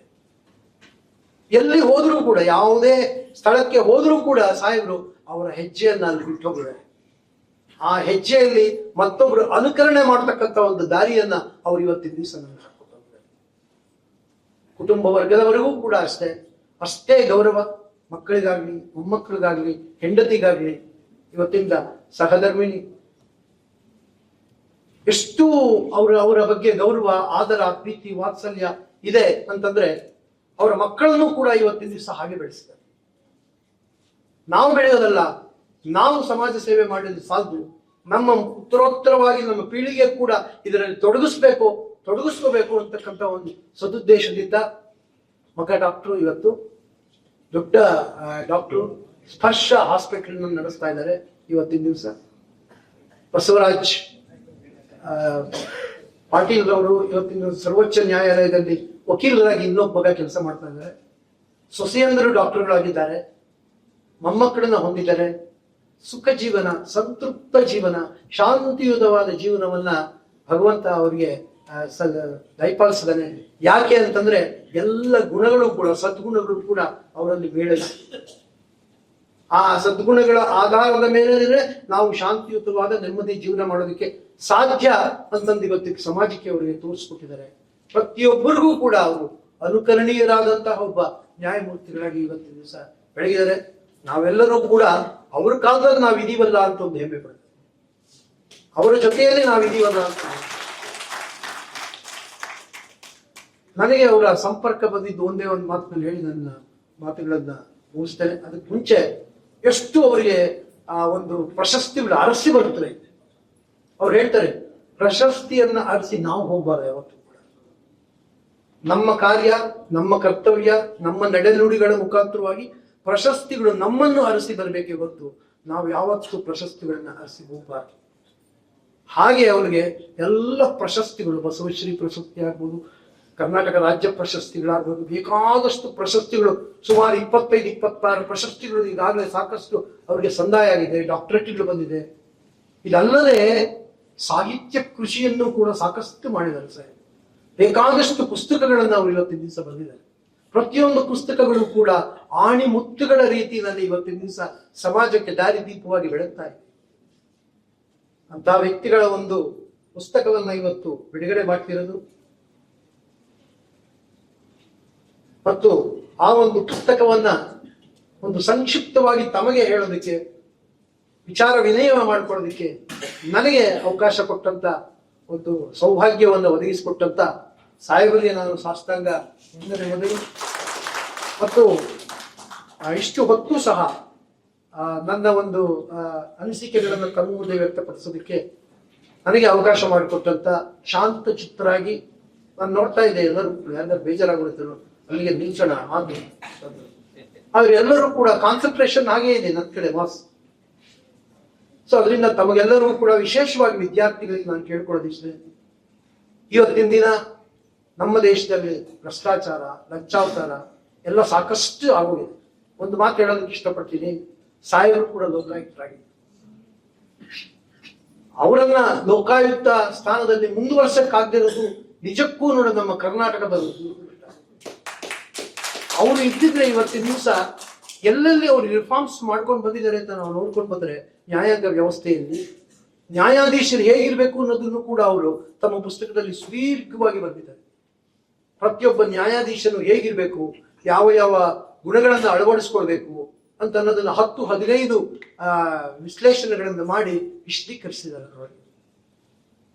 ಇದನ್ನೆಲ್ಲ ತಿಳ್ಕೋಬೇಕು. ಅದಕ್ಕೋಸ್ಕರ ನಾನು ಇವತ್ತು ದಿವಸ ವಿದ್ಯಾರ್ಥಿಗಳಿಗೆ ನಾನು ಹೇಳೋದಿಷ್ಟೇ, ನಿಮ್ಮ ಒಂದು ಏನು ಕೈಕರ್ಯದಲ್ಲಿ ಮುಂದೆ ನೀವು ಸಮಾಜಕ್ಕೋಸ್ಕರವಾಗಿ ಸಾಕಷ್ಟು ಕೊಡುಗೆಯನ್ನು ಕೊಟ್ಟರೆ ನಮ್ಮ ದೇಶವನ್ನು ಉಳಿಸ್ಕೊಳ್ಳೋದಕ್ಕೆ ಸಾಧ್ಯ. ಇಲ್ಲಾಂದ್ರೆ ಹೀಗೆ ಭ್ರಷ್ಟಾಚಾರ, ಲಂಚಾವತಾರ, ದ್ರೋಹ ಇವೆಲ್ಲ ಬೆಳೀತಾ ಹೋದ್ರೆ ನಾವು ಮುಂದಿನ ನಮ್ಮ ಪೀಳಿಗೆಗೆ ಬಿಟ್ಟು ಹೋಗೋದೇನು? ಏನ್ ಬಿಟ್ಟು ಹೋಗ್ಬೇಕು ನಾವು? ಇವತ್ತಿನ ವಿದ್ಯಾರ್ಥಿಗಳಿಗೆ ಮನಸ್ಸು ಮಾಡ್ಬೇಕು. ಇವತ್ತಿನ ದಿವಸ ನಾವು ಮುಂದಿನ ಪ್ರಜೆಗಳು, ದೇಶವನ್ನು ನಾವು ಸರಿಯಾದ ರೀತಿಯಲ್ಲಿ ಕಟ್ಟೋದಕ್ಕೆ ನಾವು ಇಂಥ ಒಂದು ಅದ್ವಿತೀಯವಾದಂಥ ಗುಣಗಳನ್ನ ನಮ್ಮ ಜೀವನದಲ್ಲಿ ಎಷ್ಟಾಗುತ್ತೋ ಅಷ್ಟು ಅಳವಡಿಸಿಕೊಂಡು ಸಮಾಜಕ್ಕೋಸ್ಕರವಾಗಿ ನಾವು ನಮ್ಮನ್ನು ಮುಂಬಾಗಿ ಇಟ್ಕೋತೀವಿ ಅಂತಂದು ಹೇಳ್ತಾ, ನಮ್ಮ ಕೊನೆಯದಾಗಿ ನಮ್ಮ ಡಿ ವಿ ಗುಂಡಪ್ಪನವರು ಒಂದು ಪದ ಹೇಳ್ತಾರೆ. ಅದರಲ್ಲಿ ಎಲ್ಲರಿಗೂ ಕೂಡ ಕಷ್ಟ ಇರುತ್ತೆ, ಹೇಗೆ ಮುಂದುವರಿಬೇಕು? ಹುಲ್ಲಾಗು ಬೆಟ್ಟದಡಿ ಮನೆಗೆ ಮಲ್ಲಿಗೆ ಆಗು, ಕಲ್ಲಾಗು ಕಷ್ಟಗಳ ಮಳೆ ವಿಧಿಗರೆಯೇ, ಬೆಲ್ಲ ಸಕ್ಕರೆಯಾಗು ದೀನ ದುರ್ಬಲರಿಗೆ, ಎಲ್ಲರೊಳಗದಾಗ. ಅದನ್ನ ಸಾಹೇಬರು ನೋಡೇ ಬಂದಿದ್ದಾರೋ ಏನೋ ಗೊತ್ತಿಲ್ಲ, ಸಾಹೇಬರ ಗುಣಗಳನ್ನು ನೋಡೇ ಬಂದಿದ್ರು ನನಗೆ ಗೊತ್ತಿಲ್ಲ. ಯಾಕಂದ್ರೆ ಹುಲ್ಲು ನೋಡಿ, ನಮ್ಮ ಜೀವನ ಹುಲ್ಲಿಗೆ ಹೋಲಿಸ್ಕೊಂಡ್ರೆ ಏನಾಗುತ್ತೆ? ಹುಲ್ಲು ಬೆಟ್ಟದ ಬುಡದಲ್ಲಿ ಬೆಳೆಯುತ್ತೆ. ಹುಲ್ಲಾಗು ಬೆಟ್ಟದಡಿ, ಬೆಟ್ಟದಡಿ ಹುಲ್ಲಾಗಿ ಬೆಳೆದಂತ ಸಂದರ್ಭದಲ್ಲಿ ಹುಲ್ಲಿಗೆ ಯಾವಾಗ ಸಂತೋಷ ಆಗುತ್ತೆ ಅಂತಂದ್ರೆ, ದನಕರುಗಳೆಲ್ಲ ಅದನ್ನ ಮೇದು ತಮ್ಮ ಹೊಟ್ಟೆ ತುಂಬಿಸ್ಕೊಂಡ್ರೆ ನನ್ನ ಜೀವನ, ನಾನು ಹುಲ್ಲಾಗಿ ಹುಟ್ಟಿದ್ದಕ್ಕೆ ಸಾರ್ಥಕತೆ ಬಂತು ಅಂತಂದು ಖುಷಿ ಪಡುತ್ತತ್ತೆ ಹುಲ್ಲು. ಮನೆಗೆ ಮಲ್ಲಿಗೆ ಯಾರು? ನಿಮ್ಮ ಕುಟುಂಬಕ್ಕೆ ನೀವೊಬ್ಬರು ಒಳ್ಳೆಯವರು, ಸದ್ಗುಣಿ, ಸಂಪನ್ನರು ಜನಿಸಿದ್ರೆ ಇಡೀ ಮನೆಗೆ ನಿಮ್ಮ ಫ್ರಾಗ್ರೆನ್ಸ್, ಉತ್ತಮವಾದಂತ ಸುವಾಸನೆ, ನಿಮ್ಮ ಗುಣಗಳ ಸುವಾಸನೆಯನ್ನ ನಿಮ್ಮ ಮನೆಗೆ ಹರಡ್ತೀರಾ? ನಿಮ್ಮ ಮನೆಯಲ್ಲಿರ್ತಕ್ಕಂಥವ್ರು ಎಲ್ಲರೂ ಕೂಡ ನಿಮ್ಮ ಗುಣಗಳನ್ನ ಅನ್ಸತಕ್ಕಂಥ ರೀತಿ ಮಾಡ್ತೀರಾ? ಆ ಗುಣಗಳ ಮುಖಾಂತರವಾಗಿ, ನಿಮ್ಮ ಮನೆಯ ಮುಖಾಂತರವಾಗಿ ಇಡೀ ಊರನ್ನೇ ಪರಿವರ್ತನೆ ಮಾಡೋದಕ್ಕೆ ಪ್ರಯತ್ನ ಮಾಡ್ತೀರಾ? ಒಂದು ಊರು ಪರಿವರ್ತನೆ ಆಗ್ತಾ ಆಗ್ತಾ ಆಗ್ತಾ ಆಗ್ತಾ ಇಡೀ ದೇಶದ ಪರಿವರ್ತನೆ ಆಗೋದಕ್ಕೂ ಕೂಡ ಸಾಧ್ಯತೆ ಇದೆ. ಅದಕ್ಕೆ ಮನೆಗೆ ನೀವು ಮಲ್ಲಿಗೆ ಆಗ್ಬೇಕು. ಈ ರೀತಿ ಸಾಹೇಬರಾದಾಗ ಮಲ್ಲಿಗೆ ಆಗ್ಬೇಕು, ಇಡೀ ದೇಶಕ್ಕೆ ಮಲ್ಲಿಗೆ ಹಾಕಿರೋ ಇವತ್ತಿನ ದಿವಸ. ಸೊ ಇದೆಲ್ಲ ಮಾಡೋದಕ್ಕೆ ಅಷ್ಟು ಸುಲಭನ? ಅದಕ್ಕೆ ಅವ್ರು ಹೇಳ್ತಾರೆ, ಕಲ್ಲಾಗು ಕಷ್ಟಗಳ ಮಳೆ ವಿಧಿಗರೆಯೇ, ಏನೇ ಬಂದ್ರು ಪಟ್ಟಪ್ಪಾಗಲ್ಲ. ನಾನು ನನ್ನ ಜೀವನದಲ್ಲಿ ಇದನ್ನ ನಾನು ಮಾಡ್ತೀನಿ, ಹೀಗಿರ್ಬೇಕು ಅಂತ ನಾನು ತೀರ್ಮಾನ ಮಾಡ್ತೀನಿ, ಹೀಗೆ ಇರ್ತೀನಿ, ಏನೇ ಕಷ್ಟ ಬರಲಿ ನಾನು ಅದರಿಂದ ವಿಚಲಿತನಾಗೋದಿಲ್ಲ. ಕಲ್ಲಿನ ಮೇಲೆ ಮಳೆ ಸುರಿದ್ರೆ ಹಾಗೆ ಕಲ್ಲು ಯಾವುದೇ ರೀತಿ ಪಟ್ಟಪ್ಪಾಗೋದಿಲ್ಲ, ಆ ರೀತಿ ನಿಂತ್ಕೋತೀನಿ ನಾನು. ಆವಾಗ ಮಾತ್ರ ನಾವೇನಾದ್ರೂ ಒಂದು ಸಾಧನೆ ಮಾಡೋದಕ್ಕೆ ಸಾಧ್ಯ. ಅಡೆತಡೆಗಳು, ಅಡಚಣೆಗಳು, ಅವಮಾನಗಳು ಎಲ್ಲ ಬರ್ತಾ ಇದ್ರು ಕೂಡ ಅದನ್ನೆಲ್ಲ ಮೆಟ್ಟಿ ನಿಂತು ನಾವು ಮಳೆ ಹೇಗೆ ಕಲ್ಲು ಏನು ಮಾಡೋದಕ್ಕಾಗೋದಿಲ್ಲ ಹಾಗೆ ನಿಂತ್ಕೊಂಡಾಗ ಏನಾಗ್ತೀವಪ್ಪ ನಾವು ಅಂತಂದ್ರೆ, ಈ ಸಾಹೇಬರಾಗಿರೋಗೆ ಬೆಲ್ಲ ಸಕ್ಕರೆಯಾಗು ದೀನ ದುರ್ಬಲರಿಗೆ. ದೀನ ದುರ್ಬಲರು ಅಂತಂದ್ರೆ ಯಾರು? ನಮ್ಮ ಜೊತೆಯಲ್ಲಿ ಸುತ್ತಮುತ್ತಲು ಇರ್ತಕ್ಕಂಥವ್ರು, ಕೈಲಾಗದವರು, ನಮ್ಮ ಸಮಕ್ಕೆ ಇಲ್ಲದೆ ಇರ್ತಕ್ಕಂಥವ್ರು, ಎಲ್ಲರನ್ನು ನಮ್ಮ ಸಮಕ್ಕೆ ನಾವು ಬೆಳೆಸ್ಕೋಬೇಕು ಅಂತಕ್ಕಂಥ ಮನೋಭಾವನೆಯನ್ನ ನಾವು ಬೆಳೆಸ್ಕೊಂಡ್ರೆ ಅವರೆಲ್ಲರಿಗೂ ಕೂಡ ನೀವೇನಾಗ್ತೀರಾ? ಬೆಲ್ಲ ಸಕ್ಕರೆಯಾಗು ದೀನ ದುರ್ಬಲರಿಗೆ. ಆವಾಗ ಮಾತ್ರ ಎಲ್ಲರೊಳಗೊಂದಾಗು ಮಂಕುತಿಮ್ಮ, ಅಂದ್ರೆ ನಿನ್ನ ಜೀವನ ಆವಾಗ ಸಾರ್ಥಕ ಆಗುತ್ತೆ ಅಂತಂದು ಡಿ ವಿ ಗುಂಡಪ್ಪನವರು ಹೇಳಿರ್ತಕ್ಕಂಥ ವಿಚಾರದೊಂದಿಗೆ ನನ್ನ ಒಂದು ಈ ಮಾತುಗಳನ್ನು ಮುಗಿಸುತ್ತಾ, ನನ್ನ ಒಂದು ಈ ಒಂದು ವಿಚಾರ ವಿನಿಮಯವನ್ನು ತಾವೆಲ್ಲರೂ ಕೂಡ ಶಾಂತಚಿತ್ತರಾಗಿ ಕೇಳಿದ್ದಕ್ಕೆ ನಿಮಗೆಲ್ಲರಿಗೂ ಸಹ ನಾನು ಆಭಾರಿಯಾಗಿದ್ದೇನೆ ಅಂತ ಹೇಳಿ, ಈ ಕಾಲೇಜಿನ ಎಲ್ಲ ಪ್ರಾಂಶುಪಾಲರಿಗೆ ಮತ್ತು ನಮ್ಮ ನಿರ್ದೇಶಕರಿಗೆ ಮತ್ತು ಎಲ್ಲ ಉಪನ್ಯಾಸಕ ವೃಂದದವರಿಗೂ ಸಹ ನಾನು ಆಭಾರಿಯಾಗಿದ್ದೇನೆ ಅಂತ ಹೇಳಿ ನನ್ನ ಮಾತುಗಳನ್ನು ಮುಗಿಸ್ತೀನಿ.